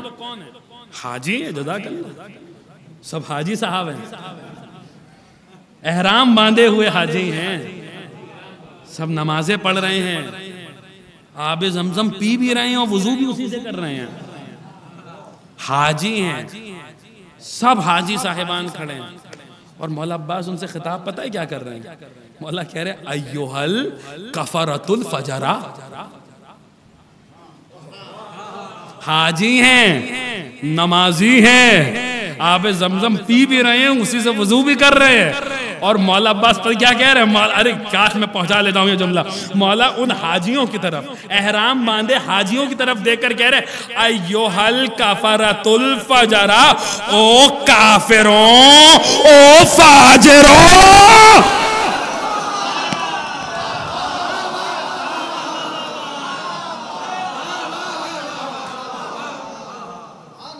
آپ نے غور کیا یہاں ہوا کیا ہے؟ حاجی ہیں اور مولا عباس ان سے یہ کہہ رہے ہیں یہ کیا ہوا؟ یہ کچھ ہوا نہیں ہے، پریشان ہونے کی ضرورت نہیں ہے، کچھ نہیں ہوا. یہ صحیح بخاری کی روایت کی شرح ہوگی ہے. وہ روایت جو صحیح بخاری میں آئی ہے ابوالفضل عباس نے اس کی شرح کی ہے. کیا روایت ہے؟ بڑی مشہور معروف روایت ہے کہ حجر اسود تھا اور کوئی آیا حجر اسود کو دیکھ کر کہا کہ پتھر تو نہ مجھے فائدہ پہنچاتا ہے نہ تو مجھے نقصان پہنچاتا ہے. میں تجھے اس لیے چومتا ہوں، تیرے اس لیے بوسے دیتا ہوں کیونکہ نبی نے تیرے بوسے دیے تھے. تو پاس ہی میں مولود کعبہ بھی موجود تھا. مولا نے کہا نہیں، یہ حجر اسود فائدہ بھی پہنچاتا ہے، یہ نقصان بھی پہنچاتا ہے. یہ کیسے فائدہ پہنچاتا ہے، کیسے نقصان پہنچاتا ہے؟ تو مولا نے فرمایا روز محشر یہ اہل ایمان کے ایمان کی گواہی دے گا،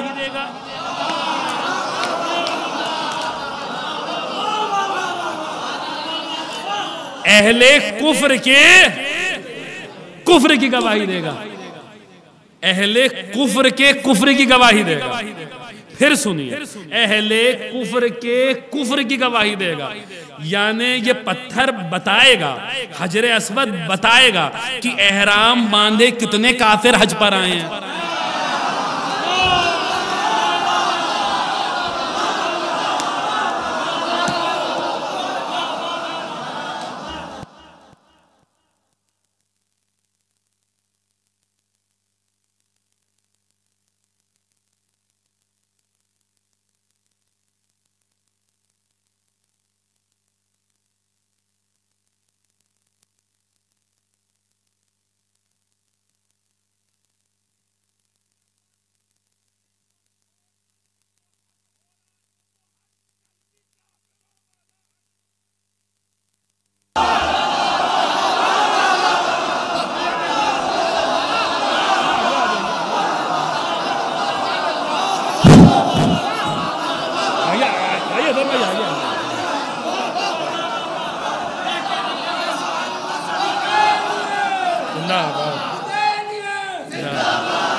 اللہم صلی علی محمد.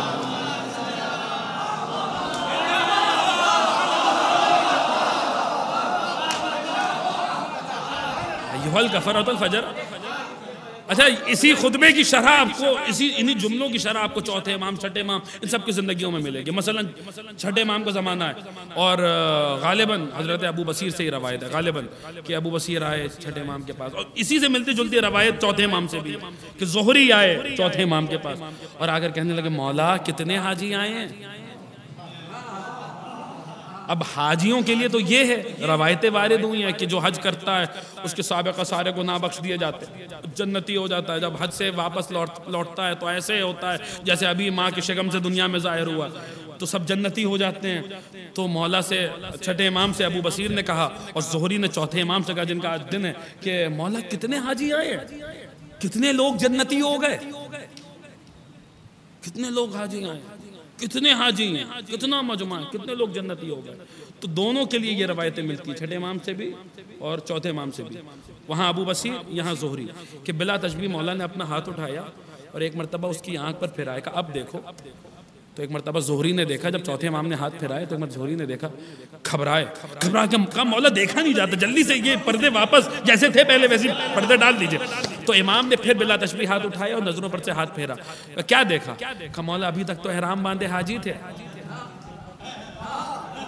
تم نے دیکھا کیا؟ کہا مولا اب جو میں دیکھ رہا ہوں تو کہیں کتا, کہیں بلی, کہیں خنزیر, کہیں کوئی جانور, کہیں کوئی جانور, کہیں کوئی جانور. ابو بصیر سے بھی روایت ہے, زہری سے بھی روایت ہے, چوتھے امام چھٹے امام دونوں سے روایت ہے. بہت ساری روایت اس موضوع پہ وارد ہوئی, کہیں کوئی جانور, کہیں کوئی جانور. ایک جانوروں کا ہجوم ہے جو کعبے کے گرد موجود ہے. مولا نے ایک مرتبہ اس کی طرف دیکھا, اب زبان حال سے جملے کہہ رہا ہوں, مولا نے ایک مرتبہ اس کی طرف دیکھا, دیکھ کر کہا دیکھ لیا ہماری ولایت کے بنا اگر عمل کیا جائے تو کیا ہوتا.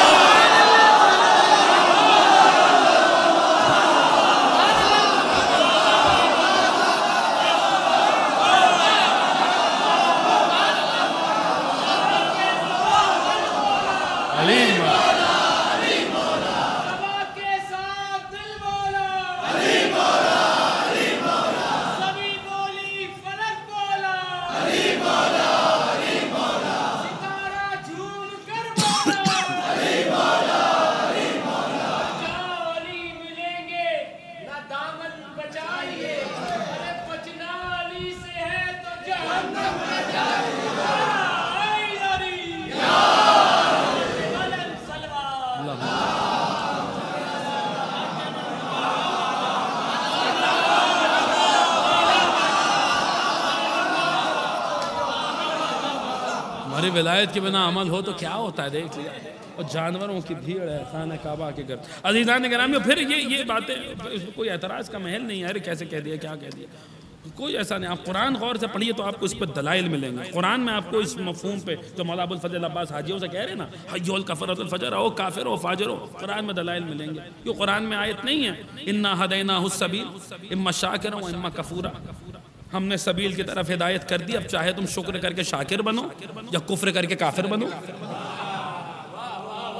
میں کوئی روایت نہیں پڑھ رہا, کسی خطیب کی خطابت کا نقطہ نہیں سنا رہا, کسی شاعر کا شعر نہیں سنا رہا, کسی مفکر کی فکر نہیں ہے, قرآن کی آیت ہے انا ہدیناہ السبیل اما شاکرا و اما کفورا. اب دو تین آیتوں کی زحمت دے رہا ہوں کہ انا ہدیناہ السبیل, یہ تو کئی آیتیں اسی موضوع پر, سبیل کے موضوع پر میں سنا سکتا ہوں اور پوری مجلس ہو سکتی ہے سبیل کے موضوع پہ, لیکن وہ میں گریز کرتے ہوئے صرف 2-3 آیتیں تبرکن سنا رہا ہوں. انا ہدیناہ السبیل اما شاکرا اما کفورا, ہم نے سبیل کی طرف ہدایت کر دی, اب چاہے تم شکر کر کے شاکر بنو یا کفر کر کے کافر بن جاؤ. یعنی سبیل وہ شے ہے جس کا انکار انسان کو کافر بنا دیتا ہے.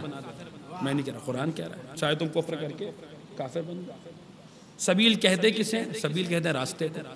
اچھا صراط بھی راستے کو کہتے ہیں, طریق بھی راستے کو کہتے ہیں, سبیل بھی راستے کو کہتے ہیں. فرق کیا ہے تینوں میں؟ تو علماء نے مثلا فروق اللغویہ وغیرہ آپ پڑھیے, اب جنہوں نے پرسوں والی مجلس سنی ہوئی ہے, خیر والے, علی کی ولایت والے, فاطمہ اور اولاد فاطمہ کے ساتھ نیکی کرنے والے, وہ ساری روایتیں سنا چکا ہوں جو خیر کے مفہوم پہ وارد ہوئی ہیں. تو خیر کے لیے علماء, سبیل کے لیے علماء علم لغت نے لکھا سبیل اس راستے کو کہتے ہیں جس راستے پہ خیر ملتا ہے. اب حی علی خیر العمل کہنے والے اس جملے کو نہیں سمجھیں گے تو کون سمجھے گا؟ سبیل اس راستے کو کہتے ہیں جس راستے پہ کیا ملتا ہے؟ خیر ملتا ہے۔ اچھا صراط بھی راستہ، سبیل بھی راستہ، کیا فرق ہے دونوں میں؟ تو راستہ ایک ہی ہے، اللہ تک پہنچنے کے کوئی سینکڑوں راستے نہیں ہیں، دو راستے بھی نہیں، اللہ تک پہنچنے کا بس اور بس ایک ہی راستہ۔ یہ بنیادی پرنسپل ہے، ایک ہی راستہ ہے۔ وہی راستہ اسی کے لیے کہیں کہتا ہے ان ھذا صراطی مستقیما، اللہ کہتا ہے یہ میرا سیدھا راستہ ہے، یہ میرا سیدھا راستہ ہے۔ وہی راستہ جب اللہ سے منسوب ہو جاتا ہے تو صراط کہلاتا ہے۔ اور رسول کے لیے کہا، رسول سے کہا قل ھذہ سبیلی، اے رسول کہہ دیجئے یہ میری سبیل ہے، یعنی راستہ وہی ہے، اللہ سے منسوب ہو جاتا ہے تو صراط کہلاتا ہے، رسول سے منسوب ہو جاتا ہے تو سبیل کہلاتا ہے۔ یہ سبیل کتنی بڑی شے ہے کہ جس کا شکر کر کے یا شاکر بنو یا کفر کر کے کافر بن جاؤ۔ یہ سبیل ہے کیا؟ ہم نے کہا خدا سبیل ہے کیا؟ تو اللہ نے پھر ایک آیت اور سنتے چلیے سورہ مبارک یوسف سے، اللہ نے کہا وعلی اللہ قصد السبیل، سبیل کی حفاظت اللہ کا کام ہے، سبیل کی طرف ہدایت دینا اللہ کا کام ہے۔ یعنی سبیل کی نسبت رسول سے ہے لیکن ہدایت اللہ دے گا، کتنی بڑی چیز ہے۔ اللہ سبیل کی طرف ہدایت دے رہا ہے، اللہ سبیل کی طرف ہدایت دے رہا ہے۔ ہم نے کہا اب بہت ساری آیتیں، میں کہاں تک آیتیں پڑھتا رہوں، آپ کہاں تک سنتے رہیں گے، بس 2 آیتوں میں فیصلہ لیجئے۔ سبیل کہتے کسے ہیں؟ سبیل کسے کہتے؟ تو سورہ مبارک فرقان، سورہ نمبر 25 سورہ مبارک فرقان، اس میں بتائے کہ سبیل کہتے کسے ہیں۔ جس سبیل کا انکار انسان کو کافر بنا دے رہا ہے وہ سبیل کہتے کسے ہیں؟ تو ارشاد قل ما اسألکم علیہ من اجر الا من شاء ان یتخذ الی ربہ سبیلا، اے رسول آپ کہہ دیجئے کہ میں تم سے کوئی اجر رسالت نہیں چاہتا۔ آیت ہے سورہ مبارک فرقان کی، اے رسول کہہ دیجئے میں اجر رسالت نہیں چاہتا۔ اگر تم اجر رسالت دینا چاہتے ہو تو ایک کام کرو، میرے رب کی سبیل کو تھام لو، میرے رب کی سبیل کو تھام لو، میرے رب کی سبیل کو تھام لو۔ یعنی ایک بات سمجھ میں آئی، سبیل جو کچھ ہے اجر رسالت ہے، سبیل جو کچھ ہے اجر رسالت ہے۔ ہم نے کہا یہ اجر رسالت کیا؟ تو سورہ شعراء میں اعلان ہوا قل لا اسألکم علیہ اجرا الا المودۃ فی القربى، میرے اہل قربہ سے، میرے اہل بیت سے مودت اختیار کرو، یہی اجر رسالت ہے۔ اجر رسالت ہے سبیل۔ سبیل کے لیے کہا کہ جس نے اس سبیل کا، یا تو تم شکر کر کے شاکر بن جاؤ یا کفر کر کے کافر بن جاؤ۔ یہ ساری آیتوں کا، ان ساری آیتوں کا یہی خلاصہ ہے کہ وہ سبیل ہے محبت اہل بیت، وہ سبیل ہے ولایت اہل بیت۔ اب تمہارے اوپر چھوڑا، جو بھی جس کے دل میں محبت اہل بیت ہے، جس نے اجر رسالت ادا کیا ہے، وہ قرآن کی نظر میں کل بھی شاکر تھا، آج بھی شاکر ہے۔ جس نے اجر رسالت ادا نہیں کیا وہ بندوں کی نظر میں تو مسلمان ہو سکتا، اللہ کی نظر میں کل بھی کافر تھا، آج بھی کافر۔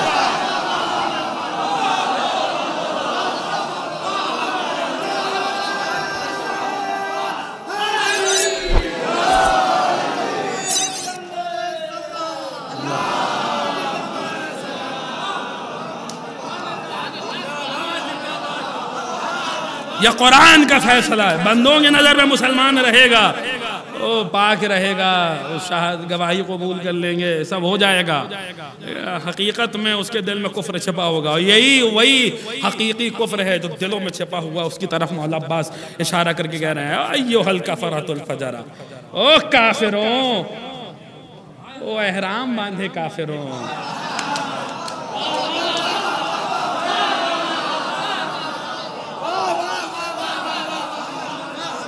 او آب زمزم سے وضو کرنے والے کا، ایھا الکفرۃ الفجر۔ اب سنیے مولا عباس کیا کہہ رہے ہیں انتم وقعتم فی الغلطۃ التي قد وقعت فیہا القریش۔ دیکھو قریش کو ایک غلط فہمی ہوئی تھی، اب غلط فہمی اس لفظ کا لطف لیجئے گا۔ قریش کو ایک غلط فہمی ہوئی تھی، کیا ہوئی تھی؟ قریش کو ایک غلط فہمی ہوئی تھی، وَأَنْتُمْ وَقَعْتُمْ فِي الْغَلَطَةِ الَّتِي قَدْ وَقَعَتَ فِيهَا الْقُرَيْش۔ دیکھو قریش کو ایک غلط فہمی ہوئی تھی، تم اسی غلط فہمی میں مبتلا ہو جس غلط فہمی میں قریش مبتلا تھے۔ وہ کیا تھی؟ لِأَنَّهُمْ أَرَادُوا قَتْلَ رَسُولِ اللَّهِ صلی اللہ علیہ وآلہ وَأَنْتُمْ تُرِيدُونَ قَتْلَ ابْنِ بِنْتِ نَبِيِّكُمْ. وہ ان کو بھی غلط فہمی ہوئی تھی اور تمہیں بھی غلط فہمی ہوئی ہے. وہ غلط فہمی کیا ہے؟ وہ رسول کو قتل کرنا چاہتے تھے، تم اپنے نبی کے نواسے کو قتل کرنا چاہ رہے ہو. اگر آپ جملہ سنیے مولا عباس کا، اب یہ مولا عباس کے جملے وہی کہہ سکتے ہیں وَأَنْتُمْ بَقَعْتُمْ فِي الْغَلَطَةِ الَّتِي قَدْ وَقَعَتْ فِيهَا الْقُرَيْشِ. دیکھو قریش کو غلط فہمی ہوئی تھی اور تمہیں بھی غلط فہمی ہوئی ہے. لِأَنَّهُمْ أَرَادُوا قَتْلَ رَسُولِ اللَّهِ صلی اللہ علیہ وآلہ وَأَنْتُمْ تُرِيدُونَ قتل ابن بنت نبیکم لا يمکن لهم ما دام امیر المؤمنین علیہ السلام حیا وکیف یمکن لکم قتل ابی عبداللہ الحسین ما دمت حیا سلیلا. دیکھو ایک غلط فہمی قریش کو ہوئی تھی، ایک غلط فہمی تمہیں ہوئی ہے. وہ رسول کو قتل کرنا چاہ رہے تھے، تم حسین کو قتل کرنا چاہ رہے ہو. ولا يمکن لهم ما دام امیر المؤمنین علیہ السلام حیا. وہ رسول کو قتل کرنا چاہ رہے تھے، تم حسین کو قتل کرنا چاہ رہے ہو. لیکن یاد رکھو نہ علی کے ہوتے ہوئے وہ رسول تک پہنچ پائے، نہ عباس کے ہوتے ہوئے تم حسین تک پہنچ پائے.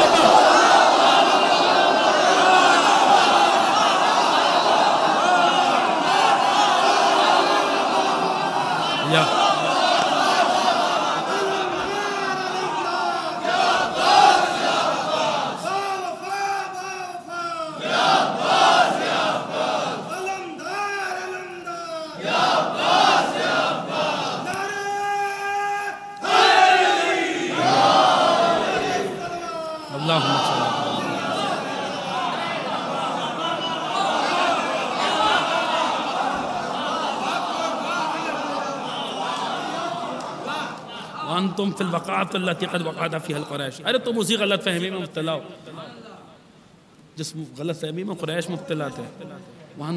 لأنهم أرادوا قتل رسول الله صلى الله عليه وسلم وأنتم تريدون قتل ابن بنت نبيكم لا يمكن لهم ما دام أمير المؤمنين عليه السلام كيف يمكن لكم ما دمتم حيا ذليلا. كنا تخوفون قوما جلبوا بالموت في الطفولية فكيف كان في الرجولية. ارے کیا تم اس قوم کو موت سے ڈرا رہے ہو؟ عجیب جملے. اتخوفون قوما يلعبوا بالموت في الطفولية فكيف كان في الرجولية. ارے جو جس قوم کے بچے بچپنے میں موت سے کھیلتے ہوں،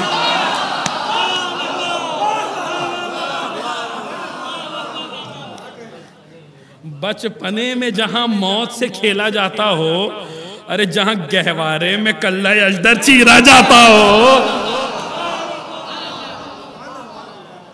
اس قوم کے جوانوں کو تم موت سے ڈرا رہے ہو. تو خبصون قوما یلعبوا بالموت فی الطفولیہ فکیف. ارے اب جوانی میں اس قوم کا کیا علم ہوگا؟ مولا فرما رہے ہیں کہ تم حسین تک اگر تمہیں پہنچنا ہے تو عباس سے گزرنا پڑے گا. عباس کے ہوتے ہوئے تم حسین تک نہیں پہنچ پاؤ گے. تو پھر کیا کرو؟ تعال اخبرکم بسبیلہ بارد قتل وضرب عنقی. تو پھر ایک کام کرو، آؤ تمہیں حسین تک جانا ہے نا، حسین تک جانا ہے، آؤ یہ لو میری گردن حاضر ہے، تم اپنی تلواریں نکالو. ہمت ہے تو تلواریں نکالو، عباس کی گردن حاضر ہے. مولا فرماتے ہیں تمہیں تمہاری مراد تک پہنچنا ہے نا تو میری گردن پر اپنی تلوار رکھو. بلغ اللہ مرادکم. خدا اب خطبہ تمام ہو رہا ہے، آخری لائن ہے خطبے کی. لا بلغ اللہ مرادکم. خدا تمہیں تمہاری مراد تک نہ پہنچائے. وبرد اعمارکم واولادکم. اور خدا تمہاری عمروں کو برباد کرے. خدا تمہاری عمروں کو برباد کرے. واولادکم. خدا تمہارے وارثوں کو برباد کرے. آخری جملہ وَلَعَنَ اللَّهُ عَلَيْكُمْ وَعَلَىٰ أَجْدَادِكُمْ. تم پر بھی خدا کی لعنت ہو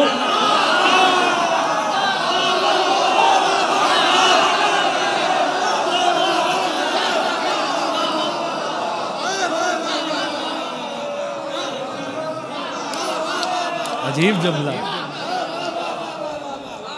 ایک جملہ ہے مولا یہ اسی جملے پر خطبہ تمام ہوا ہے اور اپنے آپ میں یہ ایک جملہ پوری زیارت عاشورہ کا خلاصہ ہے. وَلَعَنَ اللَّهُ عَلَيْكُمْ وَعَلَىٰ أَجْدَادِكُمْ. تم پر بھی خدا کی لعنت ہو اور تمہارے اجداد پر بھی خدا کی لعنت ہو. جنہوں نے تمہیں وہ بنایا جو تم آج ہو.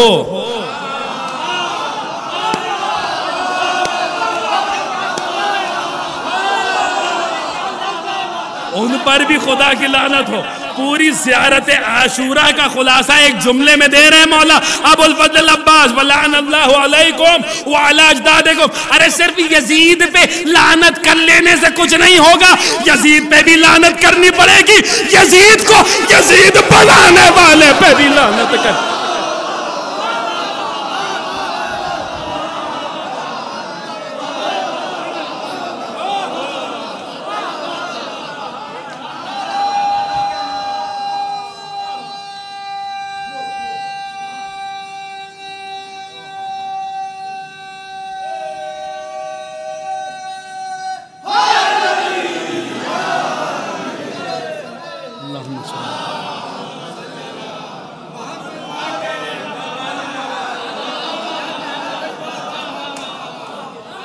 کیا کیا جائے, کچھ باتیں آ جاتی ہیں اور ان کو جو ہے وہ شرح کرنا بہت ضروری ہو جاتا ہے. وَلَعَنَ اللَّهُ عَلَيْكُمْ وَعَلَىٰ أَجْدَادِكُمْ کا مطلب کیا ہے؟ آپ نے کبھی غور کیا؟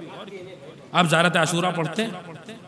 پڑھنا چاہیے, روز پڑھنا چاہیے. اس میں آپ یہ جملے پڑھتے ہیں کہ نہیں پڑھتے؟ وَلَعَنَ اللَّهُ وَآلَ أَبِي سُفْيَانَ وَآلَ زِيَادَ وَآلَ مَرْوَانَ پڑھتے نہیں پڑھتے؟ وَلَعَنَ اللَّهُ بَنِي أُمَيَّةَ قَاطِبَةَ پڑھتے نہیں پڑھتے؟ تمام آل زیاد پر خدا کی لعنت ہو, تمام آل مروان پر خدا کی لعنت ہو, تمام بنی امیہ پہ خدا کی لعنت. یہ زیارت عاشورہ کے جملے. پانچواں امام نے فرمایا اپنے مصلی سے مت اٹھ جانا جب تک بنی امیہ پہ, ٹھیک ہے؟ تو یہ زیارت عاشورہ کے جملے. زیارت عاشورہ بھی دو ہیں, ایک زیارت عاشورہ معروف ہے, ایک زیارت عاشورہ غیر معروف ہے, مفاتی میں موجود ہے. اس میں ایک جملہ یہ بھی کہ وَلَعَنَ اللَّهُ آلَ یزید, یزید کی آل پہ بھی خدا کی لعنت ہے, ابو سفیان کی آل پہ خدا کی لعنت, مروان کی آل پہ خدا کی لعنت, زیاد کی آل پہ خدا کی لعنت, پوری آل پہ لعنت کی جا رہی ہے. ہو رہا ہے نہیں ہو رہا ہے؟ کبھی آپ نے غور کیا یا نہیں کیا؟ کیا زیاد کی آل میں کوئی مومن نہیں آ سکتا؟ کبھی غور کیا نہیں کیا؟ تمام ہو چکی تھی, خطبہ ہو چکا ہے, لیکن یہ سمجھا لینا میں سمجھتا ہوں بہت ضروری ہے. اور یہ ایک شک بھی لوگوں کے دماغوں میں پیدا ہوتا ہے, اس کی وضاحت بھی ہو جائے گی. کہ زیاد کی آل میں کوئی مومن نہیں آ سکتا؟ کیا مروان کی آل میں کوئی مومن نہیں آ سکتا؟ کیا ولید کی آل میں کوئی مومن نہیں آ سکتا؟ کیا بنی امیہ کے گھر میں کوئی مومن نہیں پیدا ہو سکتا؟ پاسبلٹی ہے یا نہیں ہے؟ بتائیے, امکان ہے یا نہیں ہے؟ بولیے بھائی, سر ہلا دیجئے, ہے یا نہیں ہے؟ اگر ہے تو پھر کیا آپ اس مومن پہ بھی لعنت کر رہے ہیں؟ ارے کیا میرا ساتھ دیجئے, کیوں خاموش ہو گئے اب؟ کیا آپ اس مومن پہ بھی لعنت کر رہے ہیں؟ اچھا پاسبلٹی تو ہے. باب تینت پڑھیے اصول کافی میں. اللہ نے ایک تینت اٹھائی اعلیٰ علیین کی, اس سے اماموں کا ظاہر بنایا, معصومین کا ظاہر بنایا, اور جو بچی ہوئی تینت تھی فاضل تینت علیین, اس سے خدا نے ان کے چاہنے والوں کو بنایا, ان کے شیعوں کو بنایا. تو ادھر سے جین کی تینت اٹھائی اور دشمنان اہل بیت کی, ان کی بچی ہوئی تینت سے ان کے چاہنے والوں کو بنایا, اہل بیت کے دشمنوں کو بنایا. پھر کیا کیا؟ پورا باب ہے, باب تینت اٹھائیے. اللہ نے ادھر کی تھوڑی سی تینت لی اور ادھر کی تھوڑی سی تینت لی اور دونوں کو ملا دیا. امام فرماتے ہیں یہی وجہ ہے کہ مومن کے گھر میں منافق پیدا ہوتا ہے, منافق کے گھر میں مومن پیدا ہوتا ہے. باب تینت کی ساری روایتیں. ارے آپ کیوں پریشان ہو کے سن رہے ہیں؟ آپ کے سامنے تو حضرت محمد ابن ابی بکر کی مثال موجود ہے. کیا معاملہ ہے؟ اس کو کیسے سمجھیں گے؟ اس کو کیسے حل کیا؟ ارے بات اگر یہ میں سمجھوں گا کہ بس ہو گئی مجلس مولا کی بارگاہ میں قبول, اگر یہی ایک پیغام پہنچا دیا, کیا اس کو کیسے سمجھیں گے آپ؟ عبد الملک ابن مروان ایک دم قریبی رشتہ دار ہیں ان کے. ایک نام ہے جن کو کہا جاتا سعد, سعد اموی. اتنے بڑے صحابی ہیں, آج جن امام کی تاریخ ہے ان کے بھی ہیں اور ان کے فرزند پانچویں امام کے بھی صحابی ہیں, بنی امیہ میں سے, عبد الملک ابن مروان کے قریبی رشتہ داروں میں سے. مگر اس کے باوجود اتنا بڑا نام ہے کہ ہمارے مذہب کے بڑے بڑے علماء سعد الاموی کا جب نام لکھتے ہیں تو ساتھ میں لکھتے ہیں سعد الخیر, وہ سعد جو خیر پہ تھا. اب خیر کی شرح پرسوں والی مجلس میں گزر چکی ہے، علی کی ولایت، فاطمہ اور اولاد فاطمہ کے ساتھ نیکی، سعد جو خیر ہی خیر تھا، جو علی کی ولایت پہ ثابت قدم تھا بنی امیہ میں سے، مگر علی کی ولایت پہ ثابت قدم تھا، جو فاطمہ اور اولاد فاطمہ کے ساتھ نیکی انجام دیتا تھا، یہی سعد الخیر۔ پوری میں بحث میں پڑھوں گا تو بہت طولانی بحث ہے، بس صرف حدیث سنیے اور گفتگو تمام۔ امام کی بارگاہ میں آئے اور چیخیں مار مار کے رونے لگے، ایسے رو رہے تھے کہ جیسے مطلب ایک بوڑھی عورت جو ہے وہ اپنے بیٹے کی لاش پر روتی ہے، اب چیخیں مار مار کے رو رہے۔ امام نے پوچھا سعد تم کیوں رو رہے ہو؟ کہا مولا میرا تعلق شجر ملونہ سے، اس گھر میں پیدا ہو گیا ہوں جس پورے خاندان پر اللہ نے لعنت کی، قرآن میں شجر ملونہ کا، مولا میرا تعلق شجر ملونہ سے، اس بات پر رو رہا ہوں کہ میں اس گھر میں پیدا ہو گیا جو شجر ملونہ ہے۔ امام نے ایک مرتبہ اس کی طرف دیکھا، کیا جملے ہیں واقعی امام کے، کسے ملے گا ایسا امام اور کسے ملے گا ایسا پیشوا اور کہاں ملے گا ایسا رہبر؟ میں سمجھوں گا داد آپ نے جی بھر کے دے دی اور جو ہے وہ جی بھر کے آپ نے داد و تحسین سے نوازا ہے، لیکن یہ بات پہنچا لے گیا، بھلی اس کو خاموشی سے سنیے، لیکن میں سمجھوں گا میرے مولا کی بارگاہ میں میرا یہاں مجلس سے پڑھنا قبول ہو گیا اگر یہ بات پہنچا لے گیا۔ امام نے سعد کی طرف دیکھا، سعد رو رہے ہیں، مولا ایسے گھر میں پیدا ہو گیا جہاں ایسا ماحول دیکھا، بچپنے سے ایسے ایسے لوگوں کو دیکھتا چلا آ رہا ہوں۔ امام نے سعد کی طرف دیکھا، دیکھ کے کہا یا انت اموی و منا اہل البیت، یا سعد کیا شرف بخشا ہے مولا نے، یا سعد انت اموی و منا اہل البیت، اے سعد تم ہو تو بنی امیہ میں سے، تم ہو تو بنی امیہ میں سے، تم ہو تو بنی امیہ میں سے، تم پیدا تو ہو گئے ان کے گھر، لیکن تمہارا کردار ایسا ہے کہ تم سلمان کی طرح ہم اہل بیت میں سے ہو۔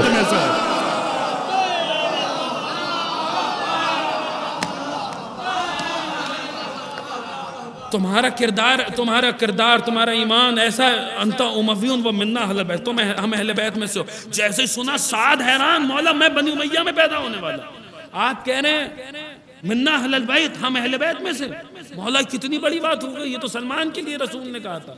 امام نے فرمایا کہ تم نے قرآن نہیں پڑھا؟ اللہ حضرت ابراہیم نے کہا تھا اور قرآن نے نقل کیا تھا، من تبعنی فإنہ منی، جو میرا اتباع کرتا ہے، حضرت ابراہیم نے اعلان کیا تھا جو میری پیروی کرتا ہے وہ مجھ سے ہے۔ اب سب سمجھ میں آ جائے گا، وَلَعَنَ اللَّهُ عَلَى زِيَادٍ وَلَعَنَ اللَّهُ عَلَى أَبِي سُفْيَانَ وَلَعَنَ اللَّهُ بَنِي أُمَيَّةَ قَاتِبًا، سب سمجھ میں آ جائے گا اس ایک جملے سے۔ ابراہیم نے اعلان کیا تھا جو میری پیروی کرے گا وہ مجھ سے ہوگا، جو میری پیروی کرے گا وہ مجھ سے ہوگا، چاہے کسی بھی گھرانے میں پیدا ہو، جو میری پیروی کرے گا وہ مجھ سے ہوگا، جو میرا اتباع کرے گا وہ مجھ سے ہوگا، جو میری پیروی کرے گا وہ مجھ سے ہوگا۔ اب یہی پورا خلاصہ اس پوری بحث کا اور یہی نتیجہ ہے کہ یہاں معاملہ پیروی کرنے کا ہے، یہاں معاملہ اتباع کرنے کا ہے۔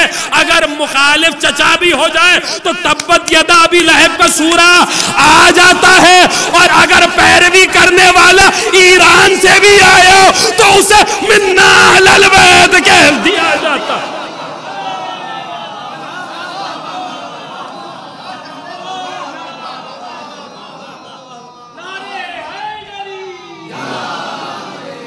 معاملہ پیروی کرنے کا۔ اللہم صلی اللہ علیہ وسلم۔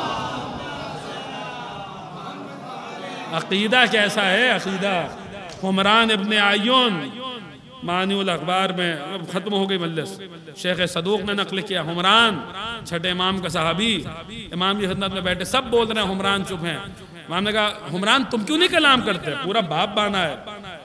شیخ صدوق میں کبھی ہوا تو وہ حدیث مکمل پڑھوں گا، جب دیوار کھڑی کی جاتی ہے تو وہ اس کو تر کہتے ہیں عربی زبان میں، تو اس کے حساب سے وہ دیکھا جاتا ہے کہ سیدھی تو ہے نا دیوار، وہ ایک آلہ ہوتا ہے، تو امام نے فرمایا تر حمران، اپنے عقیدے کی دیوار کو حمران کے عقیدے کی دیوار دیکھ کر بلند کرو۔ وہ شخصیت کیا شخصیت ہوگی؟ سب بول رہے تھے، حمران چپتے، امام نے کہا حمران تم کیوں نہیں بول رہے؟ حمران نے کہا مولا اجازت دیں تو اپنا عقیدہ سناؤں۔ اب وہ حدیث کبھی طولانی ہے، کبھی سنا دوں گا، آپ کی خدمت میں پیش کر دوں گا۔ تو حمران نے وہ عقیدہ اپنا بیان کیا، تو امام نے کہا من خالفک علی ھذا الامر فہو زندیق، اے حمران جس نے اس عقیدے میں تمہاری مخالفت کی وہ زندیق ہے، چاہے کہیں پیدا ہو، کچھ بھی زبان سے کہہ دے زندیق ہے۔ حمران نے کہا کہ چاہے مولا وہ علوی فاطمی کیوں نہ ہو، چاہے آپ کے گھرانے میں پیدا ہو گیا ہو، پھر بھی زندیق ہے۔ اگر اس عقیدے کی مخالفت کر رہا ہے تو تمہارا زندیق ہے، چاہے محمدی علوی فاطمی کیوں نہ ہو۔ عزیزان گرامی، یہ معیار عقیدہ ہے، عقیدہ درست ہے تو پھر معاملات درست ہیں۔ انی سلم لمن سالمکم وحرب لمن حاربکم، اے مولا حسین جس کی آپ سے دوستی ہے اس سے میری دوستی ہے، اور جو آپ کے مقابلے پر آیا ہے تو ہم اس کے مقابلے پر آئیں گے۔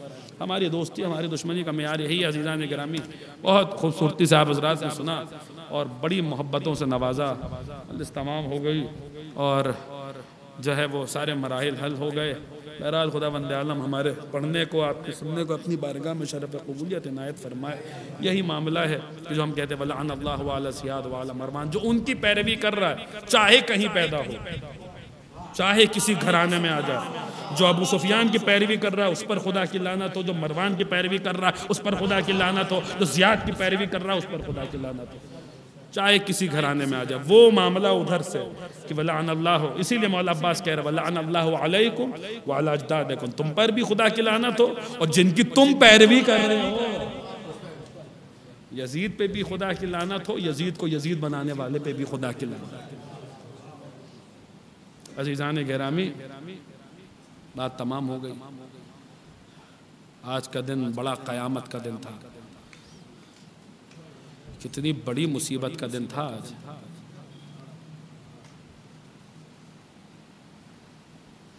وہ مظلوم امام جسے زنجیریں پہنائی گئیں، وہ مظلوم امام جسے تازیانے مارے گئے، اس امام کی آج شہادت کا دن ہے، اس امام کی آج رخصت کا دن ہے۔ عزیزان گرامی قدر، یہ روایت میں نے دن کی مجلس میں بھی یہاں جو آپ کے یہاں پڑھی تھی، یہ روایت پیش کی تھی۔ یہ بات ہم بارہا کہتے بھی ہیں کہ ہم اس بات پہ نہیں روتے کہ کیا ہوا ہے، ہم اس بات پہ روتے ہیں کس کے ساتھ کیا ہوا ہے۔ چوتھے امام جب شہید ہوئے ہیں تو سید ہاشم بحرانی نے مدینۃ المعجز میں نقل کیا، زرارہ سے روایت ہے، زرارہ کہتے ہیں چوتھے امام کی ایک اونٹنی تھی، جب امام کو زہر دیا گیا ہے اور امام شہید ہوئے نا، آج امام کی شہادت کا ماتم ہے، اپنے تصورات کو لے چلیے جنت البقیع کے اجڑے ہوئے قبرستان میں، جو ٹوٹی ہوئی قبریں دکھلائی دیں گی نا آپ کو، جو ٹوٹی ہوئی قبریں دکھائی دیں گی، انہی میں سے ایک قبر ہمارے چوتھے امام کی بھی ہے، وہ امام جو زندگی میں بھی مظلوم رہا اور آج بھی مظلوم ہے، وہی انہی ٹوٹی ہوئی قبروں میں سے ایک قبر ہمارے چوتھے امام کی ہے۔ بقیع میں جب امام کو دفنا دیا گیا، سپرد خاک کر دیا گیا، تو زرارہ کہتے ہیں کہ امام کی ایک اونٹنی تھی، وہ تھان سے نکلی اور بقیع میں جہاں چوتھے امام کی قبر تھی وہاں بیٹھ کر امام پر گریہ کرنے لگی، چیخیں مار مار کے رونے لگی۔ وہ کہتے ہیں میں پانچویں امام کے پاس آیا، امام باقر کے پاس، میں نے آ کے کہا مولا آپ کے بابا کی اونٹنی، عجیب منظر میں نے دیکھا، وہ تھان سے نکل کے بقیع گئی اور آپ کے بابا کی قبر میں بیٹھ کے چیخیں مار مار کے رو رہی ہے۔ امام نے فرمایا، مفہوم حدیث نقل کر رہا ہوں، کہ جانتے ہو وہ اونٹنی کون سی ہے؟ کہ نہیں مولا نہیں جانتا۔ امام نے فرمایا وہ میرے بابا کی اونٹنی ہے، میرے بابا نے 22 حج اس پہ کیے تھے، لیکن ایک بار بھی اس اونٹنی کو تازیانہ نہیں مارا۔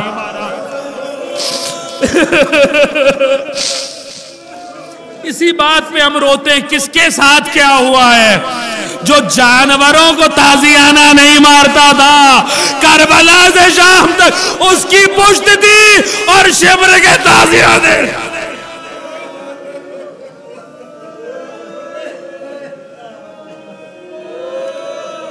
عزیزان گرامی، ابھی مرثیہ پڑھا گیا، مجھے بھی مرثیہ کے جو مولا سجاد کے حوالے سے مرثیہ پڑھا گیا سوزخانی میں، ہمیں مرثیہ کے بند یاد آ رہے ہیں۔ کس امام کا ماتم ہے جسے زنجیریں پہنائی گئیں، جس کے گلے میں طوق خاردار تھا، جس کے ہاتھوں میں ہتھکڑیاں تھیں، جس کے پیروں میں بیڑیاں تھیں، جس کی کمر میں لنگر تھا، جس کے باپ کا لاشا بے گور و کفن کربلا کے میدان میں پڑا تھا، جس کے باپ کا کٹا ہوا سر نوکے نیزہ پہ بلند تھا، کس امام کا ماتم ہے؟ امیر انیس فرماتے ہیں، سنیے یہ مصرع سنیے، فرماتے ہیں جب طوق و سلاسل سے مسلسل ہوئے عابد، خم مثل ہلال شب اول ہوئے عابد. پہلی کا چاند دیکھا ہے آپ نے؟ میر انیس فرما رہے پہلی کا چاند دیکھا ہے آپ نے؟ پہلی کا چاند کتنا باریک ہوتا ہے، کتنا مہین ہوتا ہے، خم اس میں خم پایا جاتا ہے، یوں لگتا ہے اس کی کمر جھکی ہوئی ہے. اس طرح امام میر انیس فرما رہے ہیں کہ چوتھے امام کا زنجیروں نے یہی حال کر دیا تھا. جیسے پہلی کا چاند ہوتا ہے نا، ویسے میرے امام کا بدن ہو گیا تھا. میر انیس فرما رہے ہیں جب توق و سلاسل سے مسلسل ہوئے عابد، خم مثل ہلال شب اول ہوئے عابد. ارے اس طرح سے راہی سوئے مقتل ہوئے عابد، آدھا تو چلے گھوڑوں پر پیدل ہوئے عابد. مرقد نہ بنا باپ کا یہ فکر بڑی تھی، ایک جان ہزی لاکھ مصیبت میں پڑی تھی، ایک جان ہزی لاکھ مصیبت میں پڑی تھی. ارے قیامت کے بندے اگر آپ محسوس کر لیں اور تصور کر لیں، فرماتے ہیں دستور ہے، دستور ہے بیمار کے ہیں پاؤں دباتے، دستور ہے بیمار کے ہیں پاؤں دباتے. ارے یہاں بیڑیاں بھاری ہے اسے لا کے پناتے. ارے ماتم کی خبر کو ہے مریضوں سے چھپاتے، یہاں باپ کا سر کاٹ کے نیزے میں چلا. ارے یہ دکھ نہ کسی صاحب آزار نے دیکھے. روتے رہیے عزیزات گرامی اجرکم اللہ. یہ دکھ نہ کسی صاحب آزار نے دیکھے، ہاں بعد پدر عابد بیمار نے دیکھے. کیا منظر تھا، تلواریں لیے چاروں طرف ظلم کے بانی، نرغے میں دل آزاروں کے وہ یوسف ثانی. اور غربت کا علم، بے پدری، تشنہ دہانی، ارے وہ توخ، وہ لنگر، وہ سلاسل کی گرانی. مڑ کر کبھی زینب کے رخ پاک کو دیکھا، بیڑی کبھی دیکھی، کبھی افلاک کو دیکھا. اجرکم اللہ، اجرکم اللہ، اجرکم اللہ. جناب سیدہ آپ کے گریے کو قبول فرمائے، امام زمانہ آپ کی عزا کو قبول فرمائے. رو لیجیے عزیزات گرامی. بس چند جملے، وقت ہو گیا، کافی زیادہ وقت ہو گیا، اس لئے بس چند جملے پڑھوں گا مصائب کے. انشاءاللہ جب جب یاد آئے گا آپ حضرات کو تب تب روئیں گے. میرا امام جو زنجیروں میں جکڑا ہوا ہے، میں کس کس مصیبت کا ذکر کروں، کون کون سے مصائب بیان کروں. وہ امام جو زنجیروں میں جکڑا ہوا ہے، گلے سے لے کر پاؤں تک زنجیروں میں جکڑا ہوا ہے. لوہے کی زنجیریں گلے سے لے کر پاؤں تک، لوہے کی زنجیریں. کبھی آپ نے تصور کیا لوہے کی زنجیر کا مطلب کیا ہے؟ لوہا ہے، لوہا. لوہے کی صفت کیا ہوتی ہے، لوہے کی تاثیر کیا ہوتی ہے؟ خود بیمار ہیں، بلا کی دھوپ ہے، اور پھر بدن پہ لوہا ہے، گلے سے لے کر پاؤں تلک لوہے میں جکڑے ہوئے ہیں. لوہے کی تاثیر کیا ہوتی ہے؟ کبھی آپ نے دیکھا ہے لوہے کی تاثیر کیا ہوتی ہے؟ اگر دیکھنا ہو نا تو جس وقت گرمی منزل عروج پر ہو، آپ اس موسم میں صبح کے وقت اپنے گھر کی چھت پہ جا کر تھوڑا سا لوہے کا ٹکڑا رکھ دیجئے گا، اور پھر دن چڑھنے کا انتظار کیجئے گا. جب دھوپ قیامت کی ہو جائے اور سورج جو ہے منزل عروج پر ہو تو ایک کام کیجئے گا، اپنے گھر کی چھت پہ جائیے گا، اس لوہے کے ٹکڑے کو ہاتھ میں لینے کی کوشش کیجئے گا. ممبر حسینی سے میرا دعویٰ ہے آپ لوہا تھام نہیں پائیں گے، آپ لوہا نہیں تھام پاتے. وہاں میرا چوتھا باپ گلے سے لے کر پاؤں تک لوہے میں جھگڑا ہوا ہے. میں نہیں جانتا سکینہ بی بی کو کب پانی ملا اور بی بی سکینہ کی پیاس کب بجھی، لیکن یہ جملے البتہ میں نے پڑھے کہ لوہے کا حال یہ ہو جاتا تھا کہ وہ ننھی سی بہن اپنے بھائی کے پاس آ کر کہتی تھی بھیا پریشان نہ ہو، جیسے ہی پانی ملے گا سب سے پہلے تمہاری زنجیروں میں ڈال.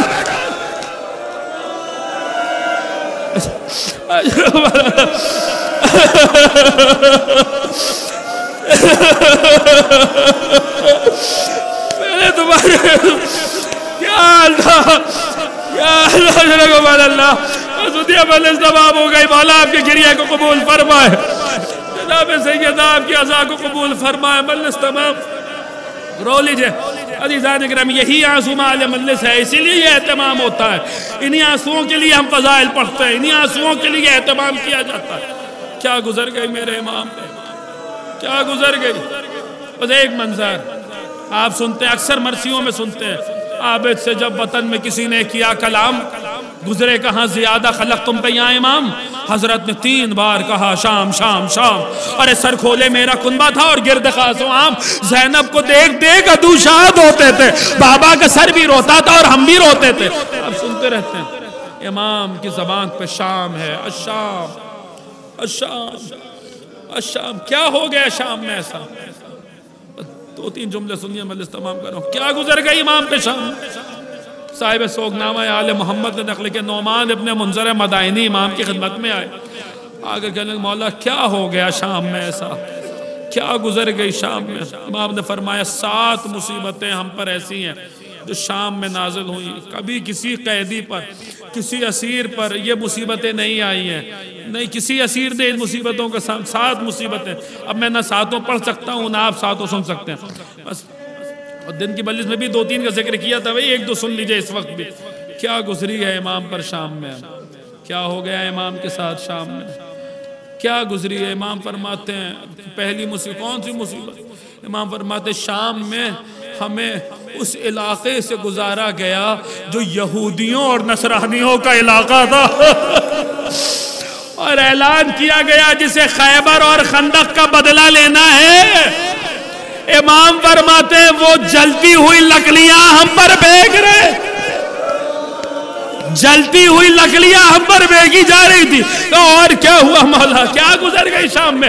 امام فرماتے میر انیس نے کہا ہے نا کہ تلواریں لیے چاروں طرف ظلم کے بانی، امام فرماتے چاروں طرف ملائن نیزے لیے تلواریں لیے ہمیں گھیرے ہوئے کھڑے تھے، اور جب ہم چلتے تھے تو وہ اپنے نیزوں سے اپنی تلواروں سے ہمیں اذیت دیتے